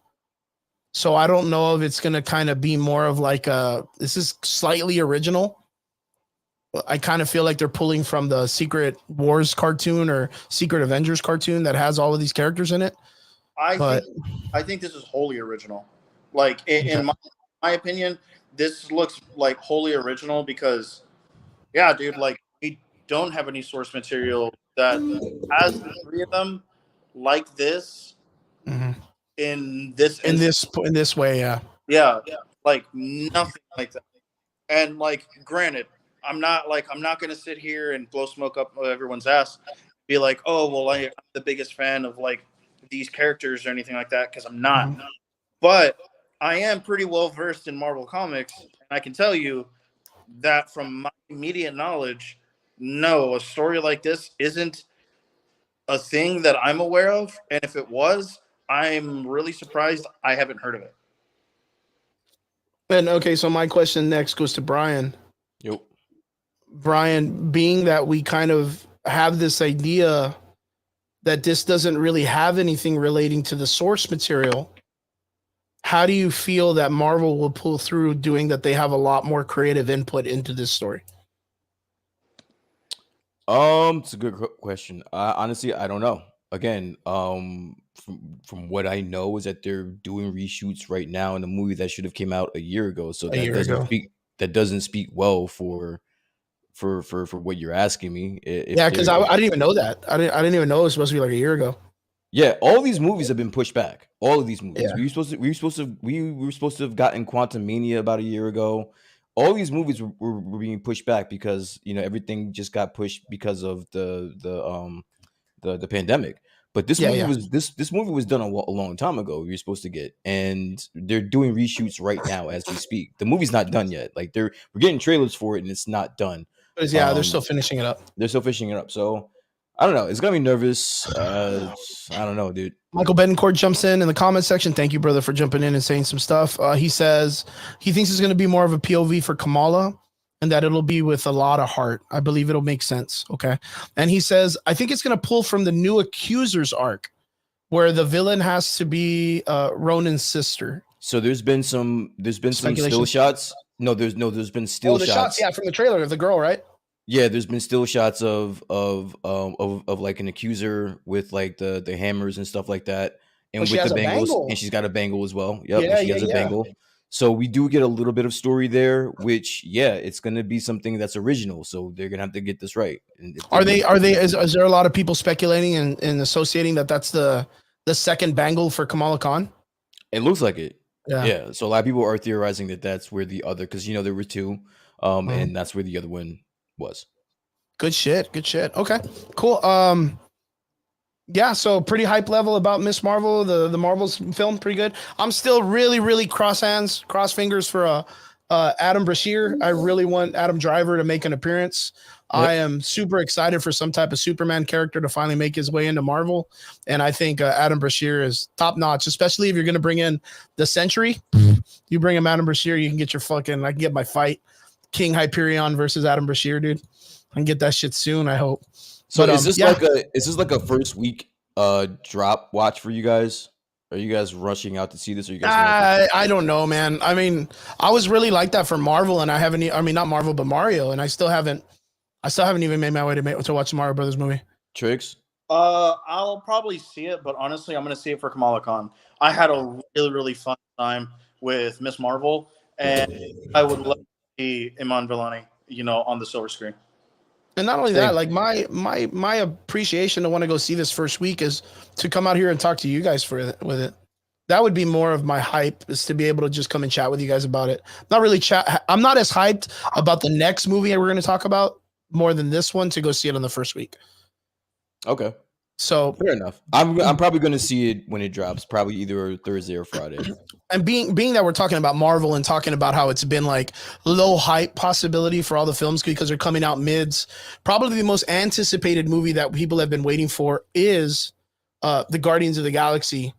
But knowing on the fact that Marvel's been kind of, like I said, like in the mid-range, a lot of like this, we've been having a lot of like not so serious, really funny shit going on. Being that we've been watching the trailers for Guardians and it's been coming out to be looking like it's like, it doesn't look like it's carrying some comedy shit with it. It looks like it's carrying some real dread. How do we feel about the expectations for Guardians of the Galaxy 3 coming off of Ant-Man 2 and then the trailers for like the Marvel and of course everything else? How do we feel about it? I honestly, I'm looking forward to it. I think it's going to have that serious tone that everyone's looking for. Judging from every trailer that we've gotten so far, I don't think it's going to be like the lighthearted Guardians that we've come to know. Right? I think people are going to die. I think that this is going to be a good farewell to either one or two characters. I do like how they are exploring the Rocket's backstory and how serious nature that is and what kind of trauma he's been going through. So I'm looking forward to it, man. Like I'm a fan of the first Guardians, not so much the second one. The second one was cool, but the first one was really the one for me. So we'll see how this one goes. Triggs, what about you, man? Honestly, man, I agree like almost entirely. I'm really hyped for it. And I agree that, like, I think it's really going to start giving us those, like, really that we're going to get because, like, we're talking about a lot of serious issues. Like, one, like, that more than likely Drax is going to die. Two, you're exploring the Rocket Raccoon backstory, which is fucking tragic. Like, ridiculously tragic. Thirdly, like, the whole Adam Warlock thing. There's a lot of stuff, like bad stuff that happens with Adam Warlock, and it could go really good or really bad real fast. So I'm excited how that goes. I don't know. Yeah. I'm excited for Guardians of the Galaxy 3. The reason why I'm excited is because of like in the trailers how the tone has changed. Like, for James Gunn to be saying like it's his last film and he wants to leave with a bang. James Gunn isn't one of those type of dudes to like hold back.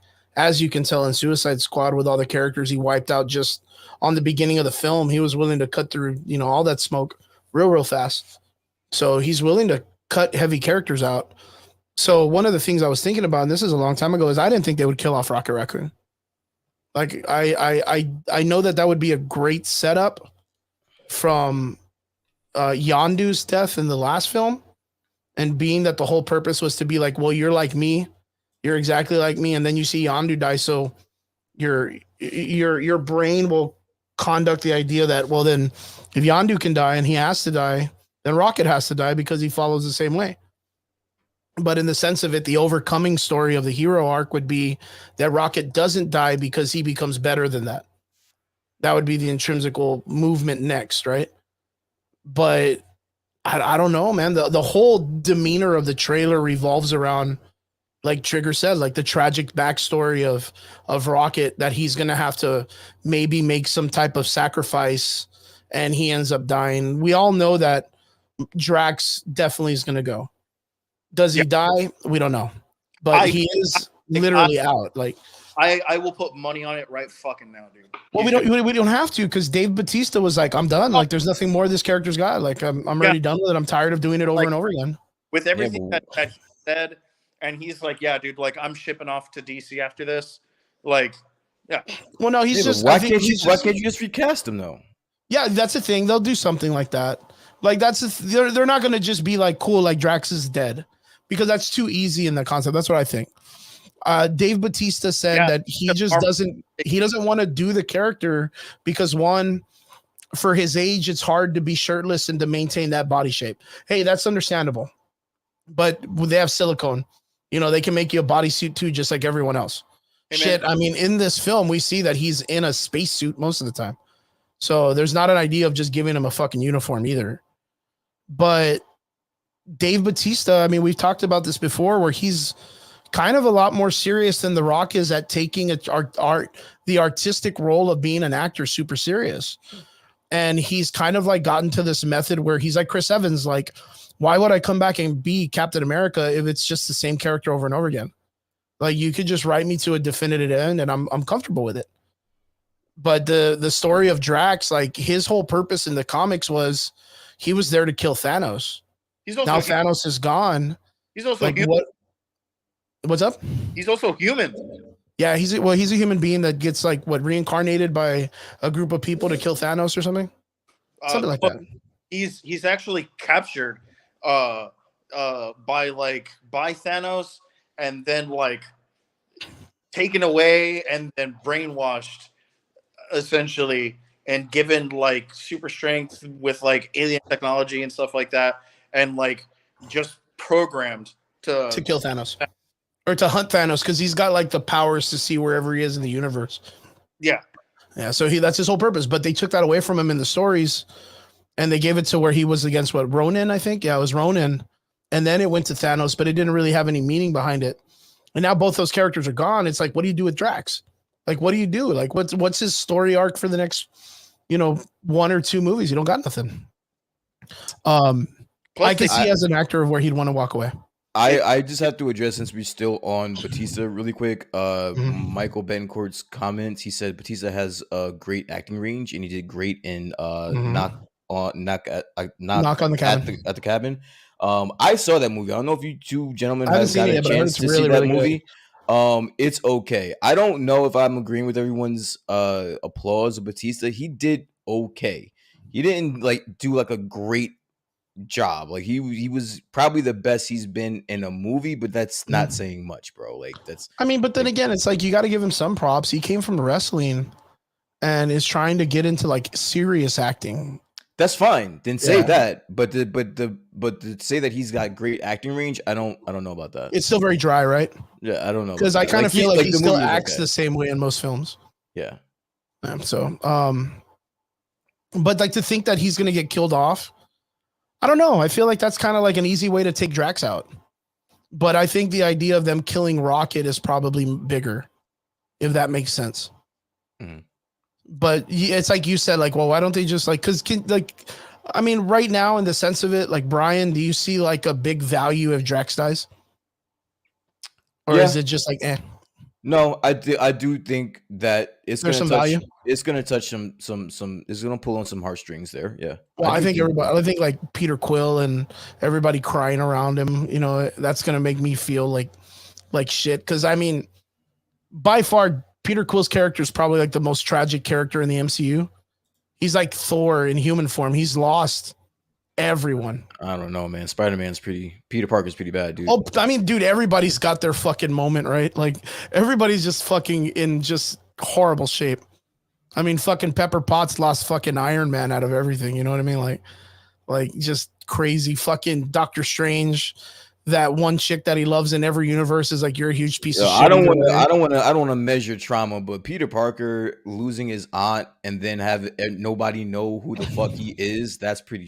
That's pretty tragic. That's pretty bad, dude. That's pretty bad, man.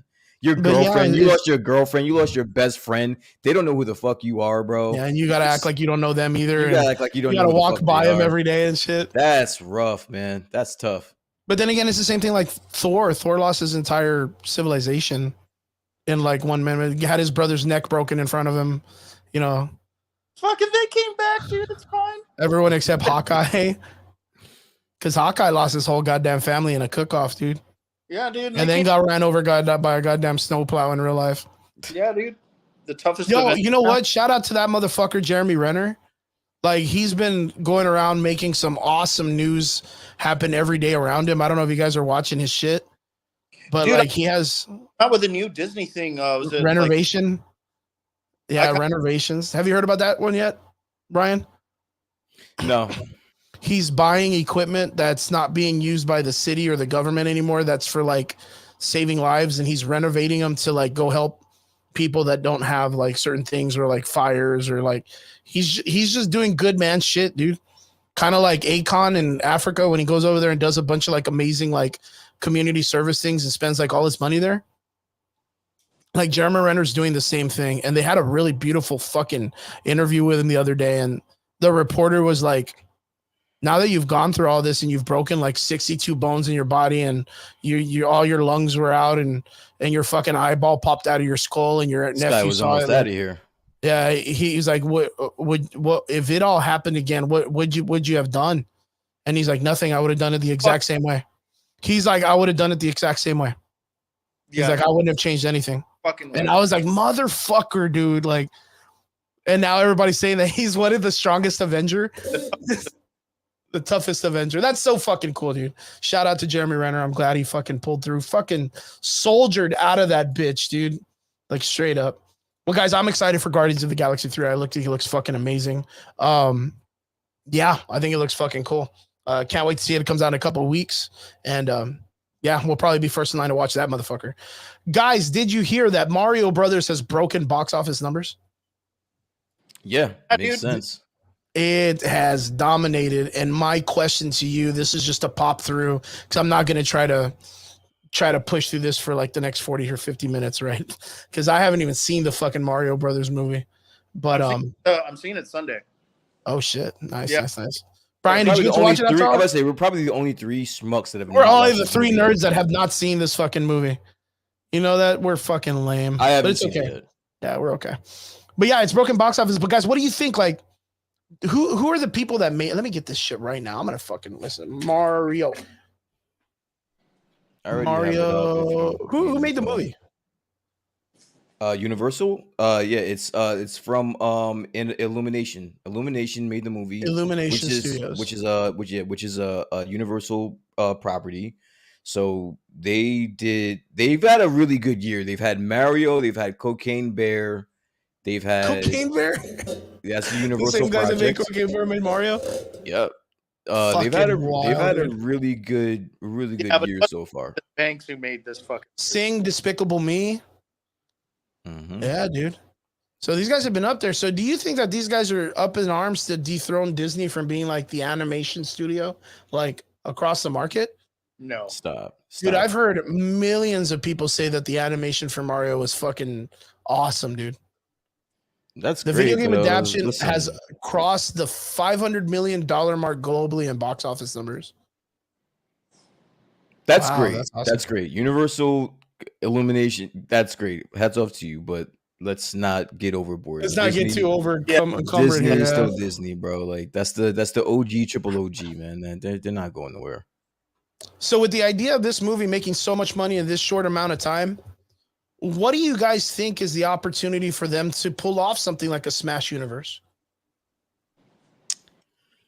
It's a lot, man. And if that's the case, what would be your Smash movie that you'd want to see next? I would love to see a Zelda movie, to be honest with you. I think that would be the next go-to there. Yes, Zelda. sir. Yeah. Or But yeah. I would want that live action, not animated. Not animated though. I would say animated, dude. I think that's the way to go there. I think the safest bet is animated for sure. Yeah. But like, just like the nerd in me, and the fact that I've been playing Zelda for like 30 years, yeah, dude, I would love to see that live action. Damn, that's crazy. See, this is my only reservation here. So what worked with Mario might not work with Zelda. It might not work with Donkey Kong. It might not work with Metroid. Like it might not work with Kirby. Like who the fuck is gonna watch a Kirby movie, dude? Like let's be honest. I would watch a fuck out of a Kirby movie. Okay. I don't know why. Like, do you have Let to me remember ask you that this. Smash? Do you think that movie makes money though? I know that the character is not as popular as Mario and Sonic independently. Like it's not like a household name. As popular. Nowhere near. Yeah, that's what I'm saying. Like you struck gold with Mario because everyone fucking loves Mario, bro. Everyone fucking loves Mario. But hear me out. When you go to Metroid and some of these obscure characters like Kirby, like listen, I grew up on Metroid. I love the fucking games, but no one's gonna go fucking watch that movie. It doesn't have as big as a group as everybody else. Hear me out. You put Jennifer Lawrence as Samus, I'll watch the fuck. Hear me out. Super Mike Tyson's Punch Out. Get the fuck out of here. Illumination style Mario CG like this. Bro, we already got it, dude. It was it, man.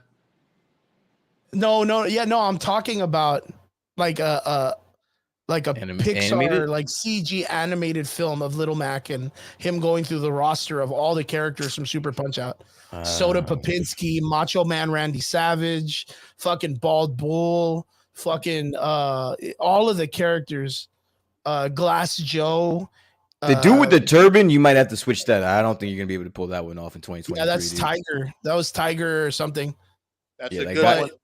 But what do you think though? Like, can you imagine an animated, like, incredible style version of Little Mac, like, and then fighting against, like, going up against a movie like Creed, like Listen, as an animated film? Everything does not need to be turned into an adaptation of a fucking movie, dude. Do not do a Tyson's Punch Out animated fucking movie. Wait, why not though? Why not? Who the Because fuck what do you want to do? You want to do a live action? No, Or I would don't you want do it a to be. live I don't. action? Don't touch it. Leave it the fuck alone. No one's asking for that movie. Leave it the fuck alone. No one wants No one's that ever movie. thought of that. Because no one That would wants be it. like getting a cool No, it's variation not. of Hajime No. no Ippo. No. Chris, that's a short. That's a college kid's entry admission to like a fucking film school. No way, you're crazy, dude. No one's asking for that. No one wants to see a Little Mac. I would love do to see a Little fucking- Mac film, man. You are Maybe- probably So then make it. people in the world. I'm gonna totally make it. Let me get on my Yeah, AI. you're better off just Let me get making on it my yourself, AI work. dude. Yeah, Let me you're get on better my off just AI making it work and yourself, shit. though. Yeah, You dude. watch 3 days from now, I fucking make a 3D version of Little Mac running down the pier in his pink suit. Dude, You're gonna be like, get the get fuck your- out of here. Get your youngest student to fight Freddy, and there you go, dude. That's your fucking Little Mac. And That's my Little Mac story. Freddy's in Mexico though, man. I probably put more hours on the original Tyson's Punch Out than any other NES game that I've ever played. Ever. I do not want them fucking that up for me, bro. No one's asking for this. Just leave it the fuck Yeah, alone. but let Leave me it where say, it like, is. look at the popularity of how they approached Super Mario Brothers in this film. Okay. From what it looks like is they stayed pretty thorough to what it was that was the original IP They respected it. They put as much as they could. Yeah, they tweaked a little bit of it for fun and to be relatable. Sorry, but they respected it very much through and through. If you were to take a story like the Little Mac story, where he's just a boxer going through all of these different things, or going through all these different gyms, real Pokemon-ish, not too out of this world with like sci-fi shit, just straight boxing, but having them do like cool like flash superpowers with their punches and stuff. It kind of, it doesn't sound too bad if you don't make it too cartoony-ish. If you make it It's like a a cartoon. serious version of one of these. Yeah, because it's still a cartoon, right? But I yeah, don't there's know, just man. something about it that I'm like, you can make it more of like an anime in a CG format. I think just think it this. would be a I really cool think. take. I think this is kind of the same situation that I would have with trying to sell a whole Smash Kirby. universe, because Yeah. like it's a very obscure character. Listen, you and I love the Max story. You and I love Tyson Punch Yeah, Out. We love Super Punch Out. We love all that shit. But globally, are people going to want to see that shit? No. No one's It gonna has to fucking be want to see that. successful for it No to one's be gonna able to want, yeah, keep no one's growing, gonna want to right? fucking see that shit. So like, just leave it alone. No one's asking for it. Leave it the fuck alone. Now the Mario movie, that's got global fucking appeal. That will fucking bring the whole family, because Mario is still relevant today. He's still very universal. He's still Dude, relevant they today. have an entire theme park at Yes. for Yes. Mario. for him, yeah. Yeah. So that's the reason why we're seeing the success 500 of this billion or movie. 500 million. Yeah, that's the reason why that's working the way that it's working. I'd rather you just give me a Smash movie, dude. You don't need to give me all these individual fucking movies, bro. Just give me a Smash movie. True Who that. wants to- True that. Just give me one. We're good. Why? Anyone that's gonna see that movie already knows what the Smash Brothers are. We don't need a whole build up going into it. Like, we don't need that. Maybe sooner or later, because those who have been playing the Smash video game know there is some kind of like backstory to it that deals with like all like the what is it, like the god characters in the sky and the big hands that are the final boss. And then when characters get taken and they get like giga'd, they call them giga'd. They giga out the characters to make them these big like giant monstrous versions of themselves. Mhm. I kind of believe like a Smash Brothers movie to me would be like a Wreck-It Ralph. Like, I've always believed it to be like more of like a Wreck-It Ralph situation, where it's like in a network, you kind of like act like they're all kind of coming together for a big tournament. But yeah, it's like it's one of those things. Like, I think right now, definitively, like if they do that, I think like you said, like Zelda and like Metroid would have to be like the next biggest draws, because like a Metroid movie, if it's done CG, can be pretty fun. It could be like what they wanted Buzz Lightyear to get done, like where you can kind of like have a character fight aliens and it be like a story for kids that are pretty strong. That's You know what just I mean? my Like a good personal. chunk. The Zelda thing is just my personal preference. If you wanted to talk about money and dollars, the next obvious choice is Donkey Kong. That's got to be the next movie. Oh yeah, because that correlates really well with the Mario Brothers already. That's right off Because the it's back already of Mario broken in. Brothers. Yeah. Yeah, it's already broken into the story. Or even like Michael Betancourt said in the comment section, Star Fox would be a really fun one too. What was that? I mean, Chase? it's Mario's first appearance, it was in the Donkey Kong games. Yeah, that's true. All right, boys, onwards to our next part of the conversation.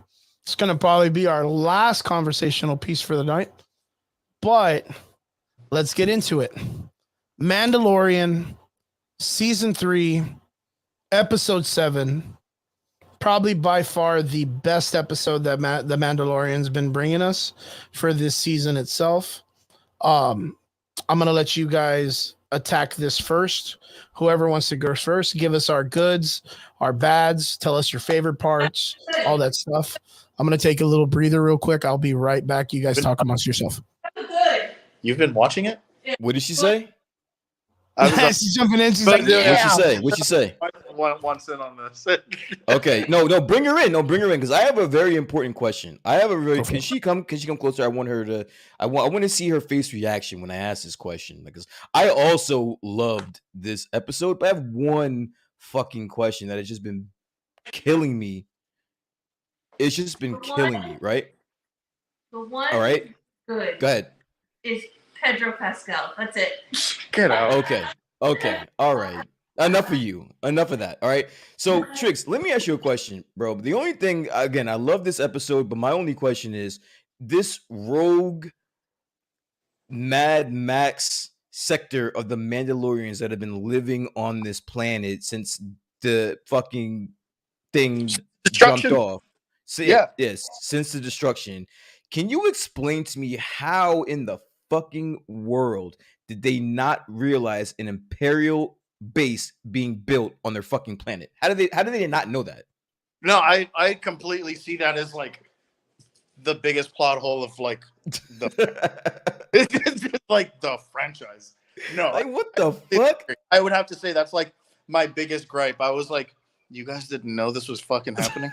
You didn't see the trains and the fucking trucks building this shit coming in with fucking tie wing. Come on, bro. Guys got fucking like boat ship things, and you're gonna tell me that you didn't see that once, ever? Oh my god!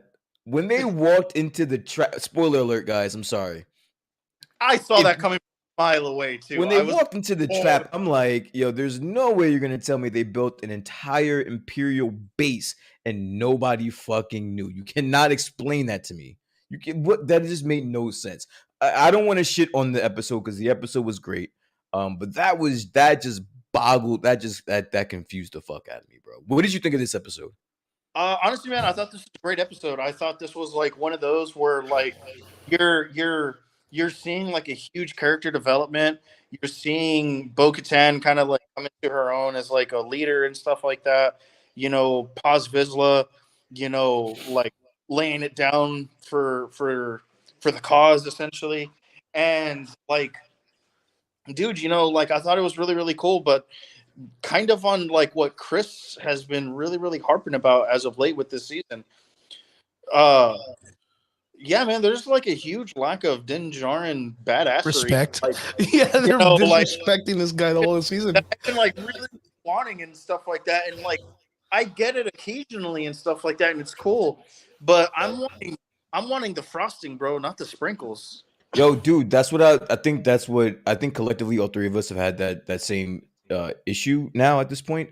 We signed on to see a Din Djarin story, right? We signed on to see him, Grogu, everything that we have come to enjoy about this show, and we're just not getting that. I was defending it at You first. were defending it. Oh, like I get it. Cool. You were. He wasn't. Yeah, You were defending it. I get it. You know, like I understand the direction, but now I'm kind of like, all right, like he passed over the torch. You know, let her do her thing. It's cool. She's gonna like bring it together. We know it's gonna happen. Din Djarin, what's going on? You know, Yeah, and once he said that I serve you shit, I was like, oh no. I was like, bro. Oh no. Yeah. Yo, Chris, I have a question. Chris, I have a question that I asked Triggs, and I'm gonna ask you. Can Okay. you explain to me how this rogue Mad Max version of the Mandalorians that were living on this planet this entire time? Can you explain to me how they did not realize an Imperial base being built on this fucking planet this entire time? And they just walked into an ambush not knowing that they were down there? Can you explain that one to me? I just want to think that the Mandalorians are just like they're like what are those fucking the Tusken Raiders? Like they're just dumb as shit, dude. Like that's just I'm gonna chalk it up to. They're just dumb as shit. They look cool as fucking costume, but like again, this goes off of the idea that like even Boba Fett was a dumbass. Like they're all just idiots. Like even in the aspect of it, like I love their faces and their reactions when they were like, "Yeah, man, we were just so happy that you never surrendered," and she's like. Oh, I fucking surrendered. I surrendered, dude. Like, and then like their face, damn, you can see, now see you're like gonna give their me- now you're gonna give demeanor, me the dude. They were just nitpick. like, Now you're this gonna give fucking me the this guy nitpick just at sits this. back in his chair, dude, and she's 'Cause, like, "No, I dude, fucking surrendered." Like, dude, I surrendered. How do you not go? How do you not lose your shit after someone telling you that? How do you? Yeah, how after do you? you've dedicated your entire existence? That guy's not young. That Yeah, no. motherfucking guy was not Yeah, young. no. Yeah, He's no. been He's been fighting through some he's shit. been fighting the good fight this whole time. Yeah, no. He's been through some shit. He's been And through then some she shit. just sits there and she goes, No, over no, dinner, I surrendered. Like, no, I just surrendered, again, just like a regular conversation. Oh yeah, by the way, I just gave y'all all up, bro. I gave y'all all Yeah, up. she's like, and she didn't even like. There was no fucking. She was like, no, no, no. I surrendered. Like she remembers. Remember that one time in that movie where that dude Sasha surrendered? Banks, I Sasha fucking Banks, did worse than that. Sasha Banks tried to be the good friend. It was like, nah, chill. She was like, nah, I got this. Don't worry about it. No, no, no. I got this. Story. They're gonna laugh at this. We're gonna have drinks and we're gonna laugh at this later. Watch. Like I was just like, again, man. Like I'm super confused on how they are handling the history of the idea on what we considered this Mandalorian tribe to be. Because like I don't know if you guys did this, but like when we went into this story, I've always considered the idea of the Mandalorians to be that of like the Spartans or like the samurai, like a super dedicated faction. Like we never take our helmets off and because we're hard as fuck and all this stuff. But they're like, no, we surrender, dude. We don't go fuck. Like straight, like the fucking Mandalorian culture that was been getting their younglings picked off by fucking animals in the desert has never decided to take a fucking scouting ship, which they've done now, just to go check out Mandalore, just to give it a chance. You know what I mean? Just to go see, like, hey man, you never know. Like, there could be something. You should just, send a probe or something down there or whatnot. Fucking send a styrofoam cup with a rope. Just dangle it since we can't use something electronic or whatever. Like, I don't know. And how do you not see traffic coming off that planet if there's a whole ass Imperial base there? That's what I'm saying. Like you don't Like, see how the do you don't you see the not dump know that trucks some shit's of popping people off? building shit. You don't see people bringing in fucking equipment. But all right, listen, I'm pretty sure with the three of us collectively, we can probably just pick this shit apart. But I want to be a little bit positive because this was such a good episode. What were some of the positives about this episode for you? I believe that the most positive thing was Grogu getting a whole ass mech that can say yes and no a bunch of times. And yes, yeah, bet he got a Gundam. Grogu got a Gundam, and it just says yes and no, like, and that little dude that jumped off that looked like a big ass arms version of fucking what's this fucking MODOK. Just coming off of that. I thought when he jumped off the little machine, he's gonna shove his little butt stick out. Like I was like, this Star Wars thing is just getting sillier every day, dude. I wasn't a big fan of the mech, but why do we have Metal Gear Grogu now, dude? Like, what does that benefit him to have legs and arms? Triggs, so, name me something positive. Oh, something positive. Character development for Paz Vizsla. What's that? Say it again. Character development for Paz Vizsla. Okay, he did get a little redeeming arc there. The Krees and the Vizsla clans are like mortal enemies. Mm-hmm. Mortal enemies. Like two royal lands. I mean, dude, this is like the Hatfields and McCoys. Yeah. Like they fucking hate each other. And for him to lay down his life for her, for the cause, even when she's actively trying to save him, and he's like, nah, like for real, get the fuck out of here. Yeah. Like, that to me was like the best part of like the whole thing, dude. And he goes down like a hoss though. He definitely goes down like a G, 1000%. So that for me was like the big thing, like I said, I really, really liked and enjoyed the character development throughout for, Paz Vizsla and stuff. Because at the same time, dude, like he's a part of the Death Watch, tribe. And, he's actively fighting somebody who is living on Mandalore and who regularly takes their helmet off. There was like a huge ideology conflict. 20 minutes prior to that. And, the guy's still willing to lay down his life for the cause. I really, really, enjoyed that character development. Positives for me were the shots, dude. There were some incredible fucking shots in this episode. Specifically, Moff Gideon when he gets off the call and he's walking down the hall with all the stormtroopers on both sides, or the dark troopers on both sides. It's a very great shot. In the beginning, the first scene, when I guess the spy or whoever she is, I don't even know who the fuck she is, but she's like in the rain in that, in the city. That was a really, really cool shot. And yeah, and at the end with Pavizla, when his gun overheats, bro, and like just that scene of him Look just good. holding it That and looks just so like cool. and then just like threw it at the fucking Dark Trooper and then just started going ape shit. That was a very, very, very good scene. Yeah, so just shot wise, I think it had some holes in the story and the writing itself, but overall I think that was probably the most solid episode this season so far for me. Easily. So for me, it's gonna be Moff Gideon coming back. Yeah. Like that whole entire aspect and how Dave Filoni has used the idea of using the planet Mandalore, the Beskar armor, kind of getting the next evolutionary step to what the Empire is going to use that resource for, to create like the Death Watch characters, these Imperial guards in the red using like a Beskar armor that can fight lightsabers and all this other stuff. Like it really does go into the next generation of the sequel Star Wars movies on how they got all these like stronger emperor like guards, which are like the dudes that are fighting Rey and Kylo Ren in that one scene in the Return of the Jedi, or I don't even know, the Force Awakens. Mhm. Remember when they're in the throne room and they're fighting for the first time against the dudes in the red? Do you remember that in the sequels, Brian? Yeah, the Praetorian Guard. I know. Keep going. Now, What's what up? makes this even crazier is like there's theories of like, well, Moff Gideon being a part of this world. Yeah, the Praetorian guards. That's The awesome. Praetorian Guards. Yeah. I really, really have a strong vibe, and this is just a theory I'm throwing out there, and I've been talking about this for a bit. This goes off of another series that's going off called Bad Batch. I believe that Omega is going to be that stormtrooper that was in the sequels. She's going to be the one that's all dressed Captain Phasma. I believe that Omega, the little character, the little girl that's in Bad Batch, who is a clone that is I guess done wrong and turns into a girl, a little child. I believe that's Captain Phasma. And Okay. she's going to follow Moff Gideon and do all of that stuff through the Empire, through the First Order. And she gets her silver armor, and that was Din Djarin's armor after he's dead.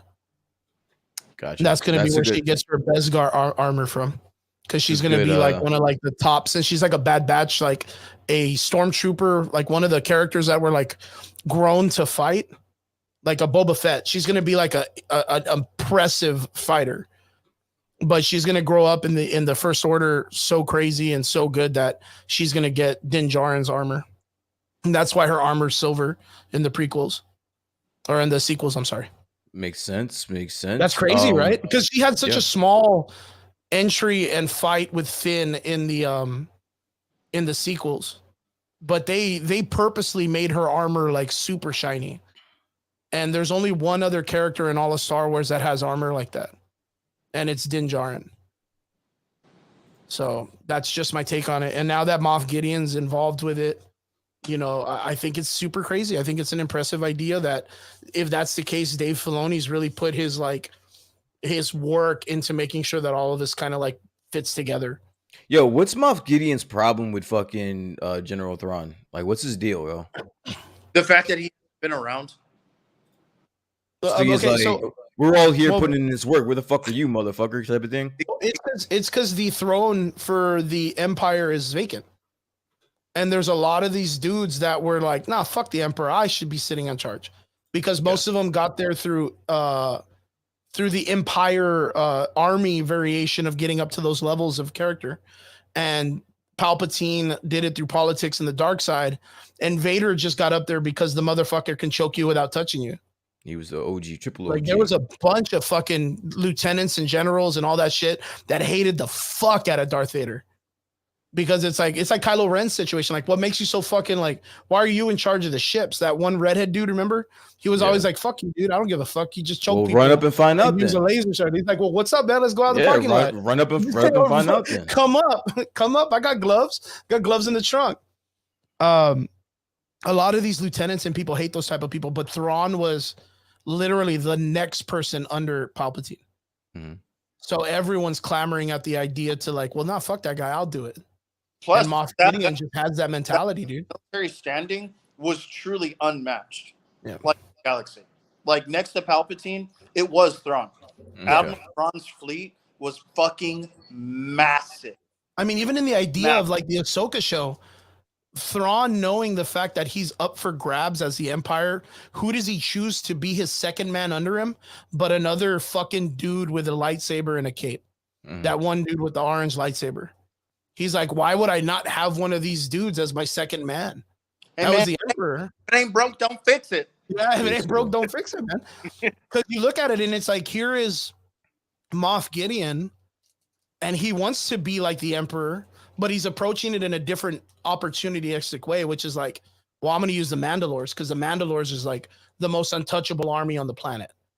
In fact, my secret order of Mandalorians all are my guards that protect me up top.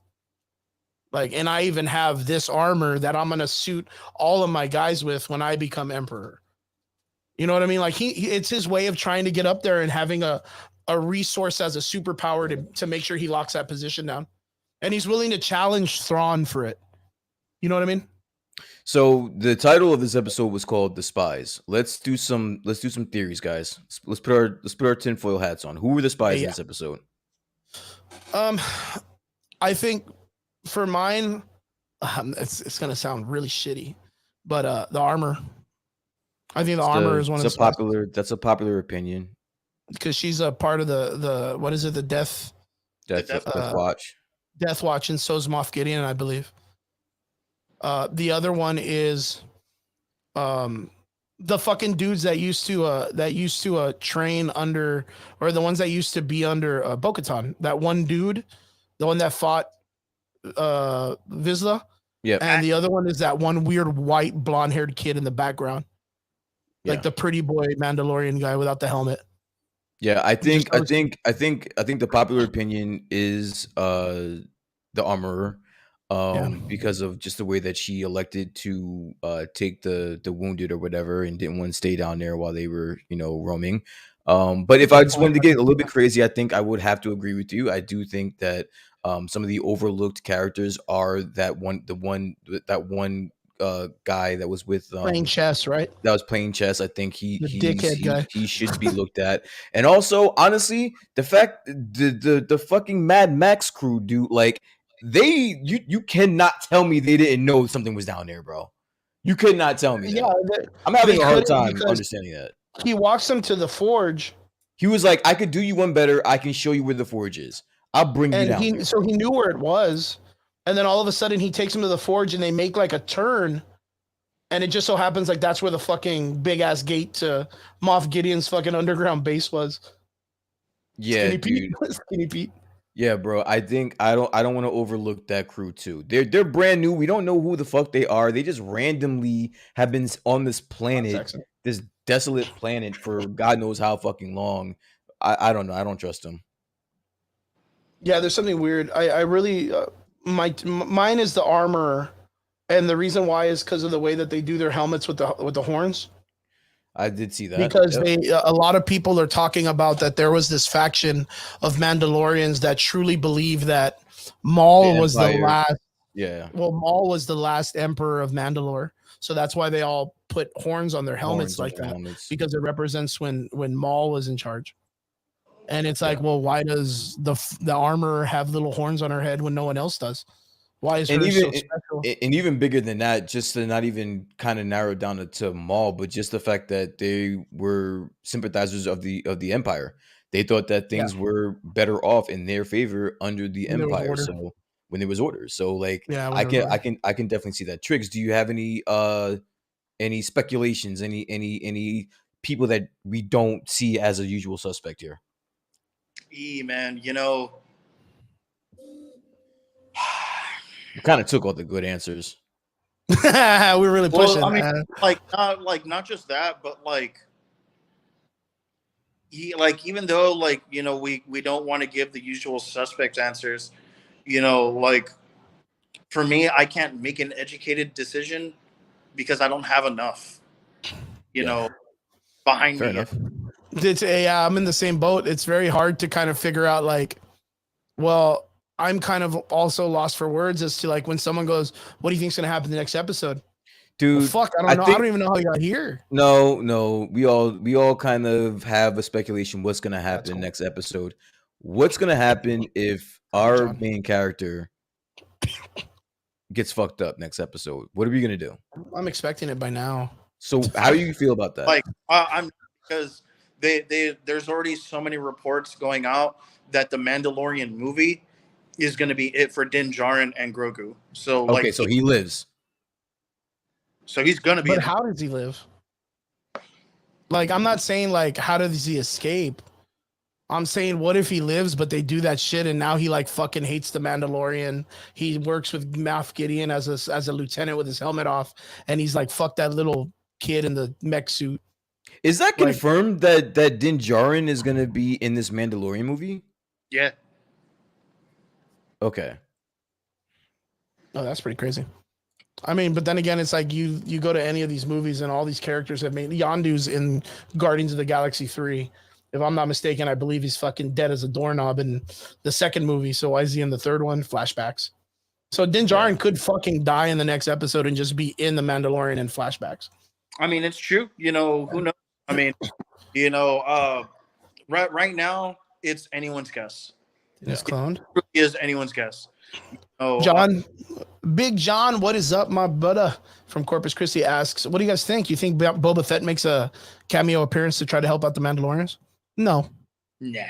I think he's like, I'm not Mandalorian. I just wear the suit like my dad did. Fuck y'all. Yeah. That's what I think Boba's like, unless you're a what is it, a Jabba the Hutt cousin, you ain't getting no smoke from me, man. Yeah. Din is cloned. I mean, that would be interesting. I just don't see a purpose, because I think what made Din such a good character is like his life trials that made him such a strong warrior. Like, that's the thing, dude. Like, I'm so disappointed a little bit with this season, because like Din was such an amazing character the last 2 seasons on everything he did as a person, sticking to his guns and the skill level of his fighting ability. Now this dude can't control his kid from fucking up food in a market, and everyone's just like slapping him and throwing him around.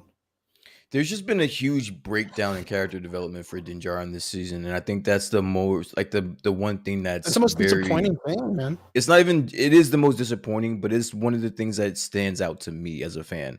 It's just they've done such a great job giving this guy such good character development. Even Grogu, I'm tired as fuck of Grogu. Man. I'm tired as fuck. I've been tired of Grogu ever since season 1, but they are doing great things with him, or they were doing great things with him, and I just don't get that. I don't get that in this season though. I'm not getting it. Yeah, there's something about it that I'm kind of like. I like the Bo-Katan story is going very well.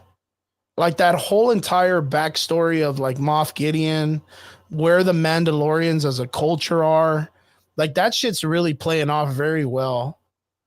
But like, man, did they shit on some characters in this? Like it's like you were saying, like Paz Vizsla, whatever his name is, like he got a great fucking story these last 2 episodes. Like just him agreeing to work with Bo-Katan in the last one, and then this one standing up, listening to Grogu at the end of not fighting that dude or killing him, and then like sacrificing himself for Bo-Katan's life and everybody's life. Like he had such a great lift in this one. This one was like all the Mandalorians walk into a bay, all of them get bitch slapped, and they cut a hole in the thing, which I didn't know why the fuck didn't Bo-Katan use the dark saber or black saber to cut a hole to save Din Djarin? Like, why didn't she fucking do that? Why'd she cut a hole backwards? Like, you have 12 fucking Mandalorians. One of them, the fucking Vizsla, was able to take out a bunch of the fucking those weird Mandalorians. He took a fuckload of them out, didn't he? He took them all out. I mean, for the most part. I mean, there was a moment 5 minutes later or earlier where there was like 18 Mandalorian soldiers and no one could hit anything. No one could hit anything, and none of them could go in and save fucking Din Djarin. When Vaz Vizsla or Val, when he was fighting all of them and shot all those dudes down, and the 3 of them popped up, Why didn't like 8 Mandalorian just do a fucking rush job to go save Din Djarin from whoever the fuck took him? Like, you know what I mean? Yeah, I guess I it's a don't. story. I Like, I mean, don't. it just didn't make sense. The escape didn't make sense to me, but it does build for a fucking crazier story. Yeah, I mean, it does put things in a weird situation. Pavizla's dead. Din Djarin's kidnapped. You Yeah. guys are on the retreat. So I mean, it made sense. It made sense. And then not only that, now we have the outcome that's coming that the ships that are up in the air are going to get attacked in the next episode at the beginning. So they're going to get overwhelmed really fast. So I personally, that's why I'm so lost with the knowledge that we've been given as to what we're expecting for the next episode, for the finale. It's really crazy to think about. Like think about it. Like from everything that we've learned in this series, and from what we've learned from this last episode in the sense of all the action, what do you think is the next thing that's going to happen? I mean, what could happen? Fucking literally anything. Honestly, it's gonna be, if moving forward, it's just going to be the Mandos being led by fucking what's her face Bo-Katan? and by Bo-Katan, and that's it. I am not sold on the fact that Din Djarin makes it out of this series, because everything that I've read, it doesn't specifically say that he's going to be in the Mando movie. Just the fact that it's going to focus on um the fall of the New Republic or the fall of the Empire. So that could mean anything. So I just hope they don't kill him off. I do hope that if they do make a Mando movie, it does have Din Djarin in it. But I don't like the way that that this looks for my guy, especially And not you after know, this season and how they just shit it on his character. Like, let's just call I a do spade a want spade. I want Trigger to come in and talk about it also, but like think about it. We have Moff Gideon that just came back in armor, ready to go. He's a So we bitch, know by the for way. He's got no we hands. I don't know why everyone's scared of Moff Gideon. He's got no yeah, hands. but we know that there has to be, because it's one of these types of films. Like he wants to get the black saber, so he has to challenge Bo-Katan to a fight, right? Like that has to be within the next two episode, because it's He the asked her- finale already. He asked her to surrender it. He's not trying to fight her. He had the opportunity to fight her right then and there. He wants her to But- surrender it. He's not asking to fight. Well, I mean, if they have a battle and it kind of puts her in a position, weakens her, tires her The out. first time, the he first has that time, the first opportunity time to he come got in. it, the first time he got it, he just explained it wasn't a fight. She gave Yeah. it to him. She So gave it that's to what him. he's asking for again. Yeah. So now it's this concept. Like now they're going to get their duel. I think that Bo-Katan will get her duel, and he'll pull out some weapon that deflects lightsabers, like that shit that those guys had, right? But then Din Djarin will come out, try to help because he's going to cheat or whatever, and I think Din Djarin dies. Like he martyrs himself for the Mandalorian cause. Are you And- interested in this story without Din Djarin? No, Triggs, that's a fucking straight up question. No, dude. are you interested I like in Din the? Djarin. Are you interested in this Mandalorian Story lore, without Din or Djarin. this story that we've built right now without Din Djarin involved? No, but at the same time, I wholly disagree with Chris. They're not going to kill Din Djarin. What do you think will happen? Because we have to assume just in storytelling and Bro, how you wise.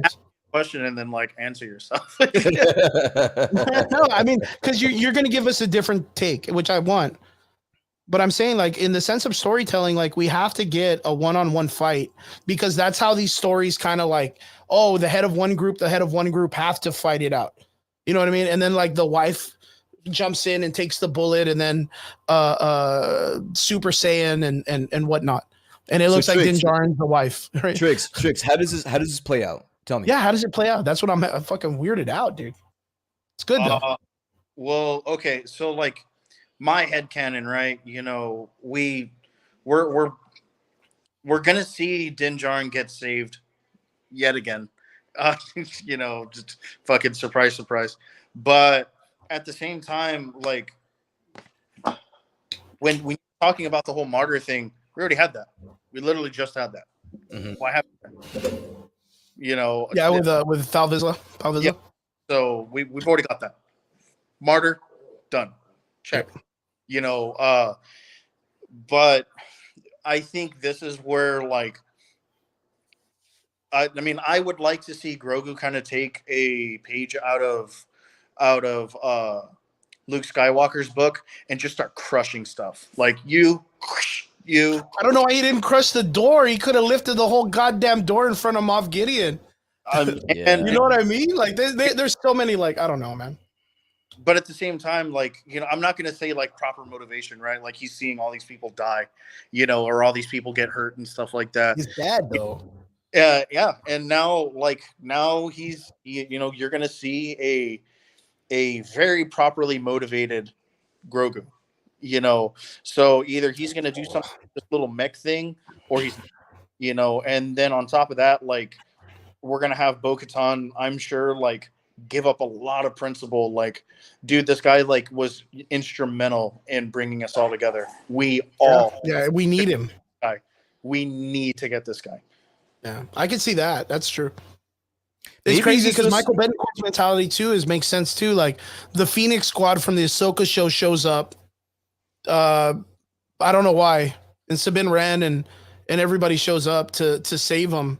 The Mandalorians, which have zero connection to Yeah, I the was gonna Phoenix say, Squad in general. I don't know. That's about why I'm that, kind of but- like, damn, it would be cool, but like, why? Like, why Ahsoka Tano? Why all these people? Unless it's just for Moff Gideon. Which I can see because like, Yeah. well, you know, there still is a connection to Thrawn. Mhm. You know, or hell, like, what if, like, wild speculation here, like, I'm about this, dude. yeah, just like, pure tinfoil hat shit. Like, what if Thrawn comes in and totally fucks all that up, and he's like, "Stay in your fucking lane," and then pieces out. No, I definitely think that's gonna happen. I think Moff Gideon is gonna get fucked over by Thrawn just for talking shit. I don't think Gideon can stand in that council and talk shit about Thrawn without somebody going back and be like, "Yo, bro, you got a problem over here, bro. You have to handle this." Top of that, Mike Betancourt made a comment earlier, and I totally didn't piece that together because I knew I recognized the name. I just couldn't remember why. Oh yeah, he's the son. But yeah, you Yeah. know, the Councilman Hux or whatever. Yeah, That fucking Hux's dad, dude. that's Hux's Yeah. dad. Yeah. So I mean, Yeah. like, no, like something's gonna happen. Like he's probably gonna tell around, like, "Hey, bro, like check your fucking boy, because like he's coming for you." Cal Kestis, dude, comes in a ship and just slaps Moff Gideon. He's like, "Hey, I got a game coming out. Don't fuck this Fucking up." lose it, dude. He's like, "I got a game coming out. Don't fuck this up." Cal Kestis, dude. I would fucking go nuts if that happened. That'd be so funny, dude. Yo, Do you think Go for there's a world where this is the plan the entire time, where Dave Filoni didn't really have an end game for Din Djarin, but him just be a vehicle to Yes. I know exactly what you're gonna talk about. I know exactly what you're gonna like, do you think that was the plan, and it's all on us to hold the receipt because we got so Yeah. invested in the character that was just a vehicle to get us to where we to need to get go us all to on just have this- some type of glue to bring it, because it's like that's what I kind of thought what they were gonna do with Boba Fett. Mhm. But since there was no connection to Boba and the Mandalorians, you couldn't have that. Oh, they made it So- though. They made a connection, motherfucker. You was gonna get a connection somewhere. But They but it threw was- a random Mando. They threw a random Mando episode smack dab in the middle of a fucking Boba Fett show, bro. But it was a real shit connection though. Like it was just on the fact that like Mando came across the armor, which Boba needed to get back for no apparent reason. You know what I mean? He could have done exactly the same shit with that staff. He was a better fighter without the fucking armor on. Like with him in a cloak and a staff, he was way cooler. And it would have made a lot more sense, but he needed the armor back. So that brought him into the Mandalorian story, which had zero tissue to the Boba Fett franchise in at all. But then again, the Mandalorian story didn't have any connectivity to Ahsoka, much less Luke Skywalker, much less all of this stuff that now it all does. Yeah. Like even just it's so weird, so fucking weird. the more that I think about it, the more and more I'm believing that I don't think Dave Filoni ever saw a grand picture with Din Djarin in it. Like I don't think Pedro Pascal was going to be the long play here. He was literally just a vehicle to get us to our next chapter, our next step, and then it was going to be about the bigger picture. And I think that just might have been all on us for getting attached to him so quickly. That's kind of why I threw that crazy ass fucking theory out about the armor making it to Captain Phasma, because Captain Phasma is officially part of the universe with zero backstory to making her an important issue. Yeah. So that if they needed to go back and give her something. So they'll go back and give her an animated series where she was like an exceptional piece of the story, and then give her the armor of this character that was like a member of the history. And now she's like, boom, there's your Captain Phasma. She didn't just fall in fire and was in the movie for 5 minutes. Cause like she didn't do shit in that movie. You remember that shit? Yeah, no, she really In that movie. But she was such a big actress. Remember the actress they chose is that real tall lady from Game of Thrones. Yeah, Gwendolyn. Yeah, and I remember it being a big deal because of just the new look of her suit and how she looked. Yeah, just how Badass. she looked. It was a big deal, and she really just didn't end up doing anything, to be honest with you. She just fell in the fire, remember? Yeah. She just fell in fire. Fucking Finn knocked her into a pit of fire, and that was it. But yeah. So what do you guys think? Like next okay, first off, episode rating, season finale. Now that we're up to episode 7, the season finale comes up next. What do you guys think? This episode, I'd probably give it like a 8.5, almost a 9. It was really good. And overall, I think it's still at like a 6 or 7 for me. I'm the same. Yeah, I could say I'm in the same boat. Triggs? I think this one was a solid 9 for me, and honestly, like I give it a very soft 8 overall. Okay. I'm probably gonna be closer to Brian. I really think this last episode has been the saving grace. It's a pretty good solid, like an 8. It's a solid 8 for me. It was still a little bit wonky on certain parts. I'm not really caring where they're going with Din Djarin's character. I really like his character, and I hope that they build him up stronger and that he does serve a bigger purpose overall. But the season for me is kind of lackluster. I'd give it like a 7, maybe a 6.5. Not my favorite season, but if it was called Bo-Katan, I think I would give it an 8, because Bo-Katan's story is getting a lot more interesting telling. They're really building her character up, which is something I've wanted for a while. So it's not a complete loss. They should have just did that, bro. They should have just made this a Bo-Katan. Right? They probably should just made this a Bo-Katan show and just like bridged it to the Mandalorian. It'd have been like the Ahsoka story. Season, yeah, and then bridge that to like the Ahsoka story. That could have just interconnected this whole thing. Yeah, I like they could have done like its own series, and then brought us Bo-Katan to the Mandalorian. Bo-Katan was in every episode this season. Every episode. And she dominated. Dominated. She literally carried the whole show. Highlight of this episode for you guys? Honestly, the Praetorian guards taking out Paz Vizsla. That was fucking good. Good call. Good call. That was really fun. For me, yo. But for some reason, I got excited. Like, I don't know. There was something about like them fucking stabbing him in the end. They came in the way that they came in all slow motion, and you just knew that he was fucked. Like, you knew, like, that was it. Like, he wasn't coming out of there alive. At least I thought that. Yeah, dude. But he like that also. He was just like, "Fuck it, dude." Pulls out that little knife and shit. Yeah, vibroblade. He was like, "Dude, fucking come for Yo, it." you know what? I wanted to ask you that, being that you guys are fans of Star Wars, like I am. How happy were you when you saw that they put the like special effect on the knife? I love the vibration. Like, now you get to know why it's a vibration blade or whatever. Like, usually it would just like, oh, it's just like it glows in the dark or whatever the fuck. This one, like, this motherfucker was like shaking like fucking crazy. Did you guys dig that shit? Oh, I love it. Yeah, I thought that was so fucking cool. Because that's Dave Filoni's attention to detail, dude.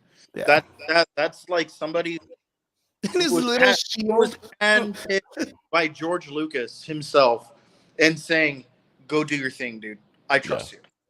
I like that part at the end when the fucking the Praetorian guards come out and they have their staves and they're spinning them, looking like badasses, and this guy just goes, "Knife," and then the other guy pulls his fucking staff out, swings it, and then he's like, "Shield."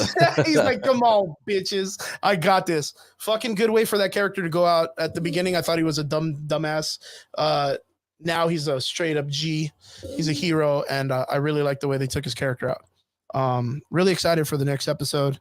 I'm so invested in understanding what they're gonna do because it's so up in the air. But I'm with you guys. I hope they don't take out Din Djarin, and if they do, like Grogu has to come in and go Super Saiyan for at least like 1 minute, like at least Dude, like if I'm gonna keep getting this version of Din Djarin, you might as well take him out. Get him the fuck out of here, bro. Yeah, Like get I him don't the need, fuck I outta don't here. need to watch And- this version of this guy, and bro. just give me a Grogu that just does this and squeezes, and Moff Gideon's helmet just crushes and kills the dude like in I one would movement. fucking go nuts if that happened. Right, dude? I would be like, Fucking Grogu just crushes Moff Gideon's helmet and kills him. Like everyone just looks at the little youngling, fucking 1 foot tall little green guy that's been eating snails and Dude, picking his nose this whole time. Takes out Moff Gideon. And what? you know what? I did like that Grogu came to separate the two Mandalorians. That was also a really cool thing. And how Look at Brian. Brian's like, oh, fucking dude. I'm trying to get out of here without shitting on this episode, bro. I'm really trying, man. No, but you know what? I don't It understand really like does- that, dude. He doesn't honestly. All right, fuck it. He does not need that fucking mech suit, bro. He does not need that fucking suit. Yeah, bro. that's a dumb suit. Why I'm does he? 100% Why does behind he have that? I don't know. I thought it was dumb as fuck. It looks horrible, But, bro. Yeah, I think it's a bad idea. That I am 100% with you. I'm gonna call him Metal Gear Grogu for the rest of the year. Trey, Like Dude, that's his fucking name. I have a strong feeling it's gonna get destroyed in this next episode. good. I Get it the fuck fucking outta here, hope bro. so, dude.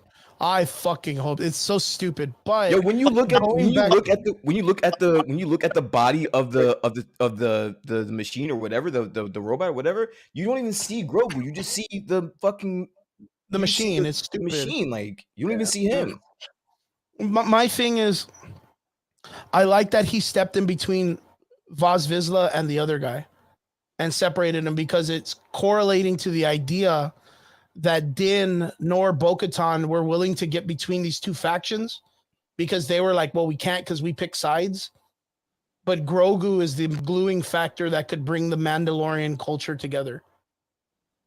Now let me ask Like- you. Would it have been now? It was cool, right? He broke that up with the mech suit or whatever. Mhm. But wouldn't that have been cooler and more symbolic if he used the Force to stop them from fighting? Yes, yeah. 100% agree. Yeah. 100% agree. And If then he just and, lifted both of them up or and, like, yo, something, right? and said chill. And then the line where Bo-Katan says, "Well, you taught him well," and he says, "I didn't teach him that." Now you're thinking about God, the dude, Jedi. that's Then you fucking like, now you're thinking about the Jedi, and you're thinking about the training that he went with Luke. That would have worked a lot better than that was. That's why, like, and that's and a nice fadeaway shot with the black blade on their hip, because that would have been the That would've idea. Is like the person looked who beautiful. brought together Mandalore and the blade was a Jedi. Yeah. And And that's what I think. What's gonna happen? That's my thing. Is I think it's Grogu who's gonna eventually be the person who magnifies Mandalore again, who brings it all back together and takes over. I really believe that. And I think that was a really good nod to them, kind of like tip of the hat. You know, this is going to be the future. He'll save everybody. But what a stupid fucking way to do it. Like, what a minuscule, like, not important, just dumb way to do it. That fucking mech is so dumb. It's so fucking stupid. I would have liked to keep him in his little bubble, his little floating bubble, dude. And I like he'd that have been more. fine, yo. Boys, I gotta say, what an interesting week for nerd stuff. The Star Wars thing has been popping off, and I'm so excited because it's been kind of dry with Star Wars news. We got a bunch of other stuff that I wanted to kind of cover, but we totally ran out of time. Yeah, so guys, I want to say thank you to everyone for showing up on the show. I really appreciate every one of you guys for commenting, jumping in, and being a part of it with us. What were you excited for, and what were you looking forward to for this week with The Mandalorian? Are you excited for the season finale? What are the things that you're looking forward to happen and theorizing are going to happen? Yeah, I think to me that's the only thing that's popping off this week, other than Guardians of the Galaxy coming up soon. What do you guys think? Anything you want to That's leave the it. audience with before we take off? I got nothing. I'm good. Yeah, Triggs. I'm in town. I'm drinking tomorrow night. You guys You're were always drinking. You're always drinking, goddammit. Again, I want to give a shout out to our boy Ramsey Ramirez, South Texas Comic Con. We have South Texas Comic Con coming up at the ending of the month. Guys, be really excited. One of the biggest shows that we get in South Texas. Christella is going to be invited, so I will be alongside there with the cosplayers. We're excited to see everybody. Yeah, John, we are going to try to cover that next week when we have a little bit more time. Kathleen Kennedy and all the people at Star Wars Celebration did mention a bunch of other Star Wars projects. We want to make sure we talk about that stuff because there are some interesting things we want to talk about. But we'll cover that for next week. I hope that everybody has a great weekend. Don't forget South Texas Comic Con coming up at the end of this month. From Friday to Sunday, I think it's like the 28th through the 30th or something. It is the 28th through the 30th. I got that shit right on button. Guys, don't forget McAllen Convention Center. Get your tickets. It's going to be fun. As a matter of fact, Moff Gideon left and escaped the fucking ship to come to South Texas Comic Con. Yeah. Come to South Texas Comic Con, so he'll be here. Really exciting stuff. Can't wait to see you guys. And we hope you guys have a safe weekend. And you guys, take care of each other and be cool. Are you guys excited for Fortnite? Attack on Titan? No. Not at all. No. No, not at all. Brian, I know you play Fortnite. Nah, I'm not excited. I mean, it's already out. I haven't put any skins or anything, so yeah, no. All right. Excellent. Guys, we'll see you guys again next Friday here on the Average Boys podcast. Thank you guys for jumping into all our extraordinary listeners. We appreciate every one of you guys. Thank you guys for jumping in. Don't forget, we do have a Discord. Look us up, The Average Boys with a Z on Discord. If you guys want to jump in and chat with us during the week, we appreciate every one of you. And we'll see you guys again here next Friday live here on Facebook, YouTube, and Discord. No, not Discord, Twitch. My bad. We'll see you guys again. Laters.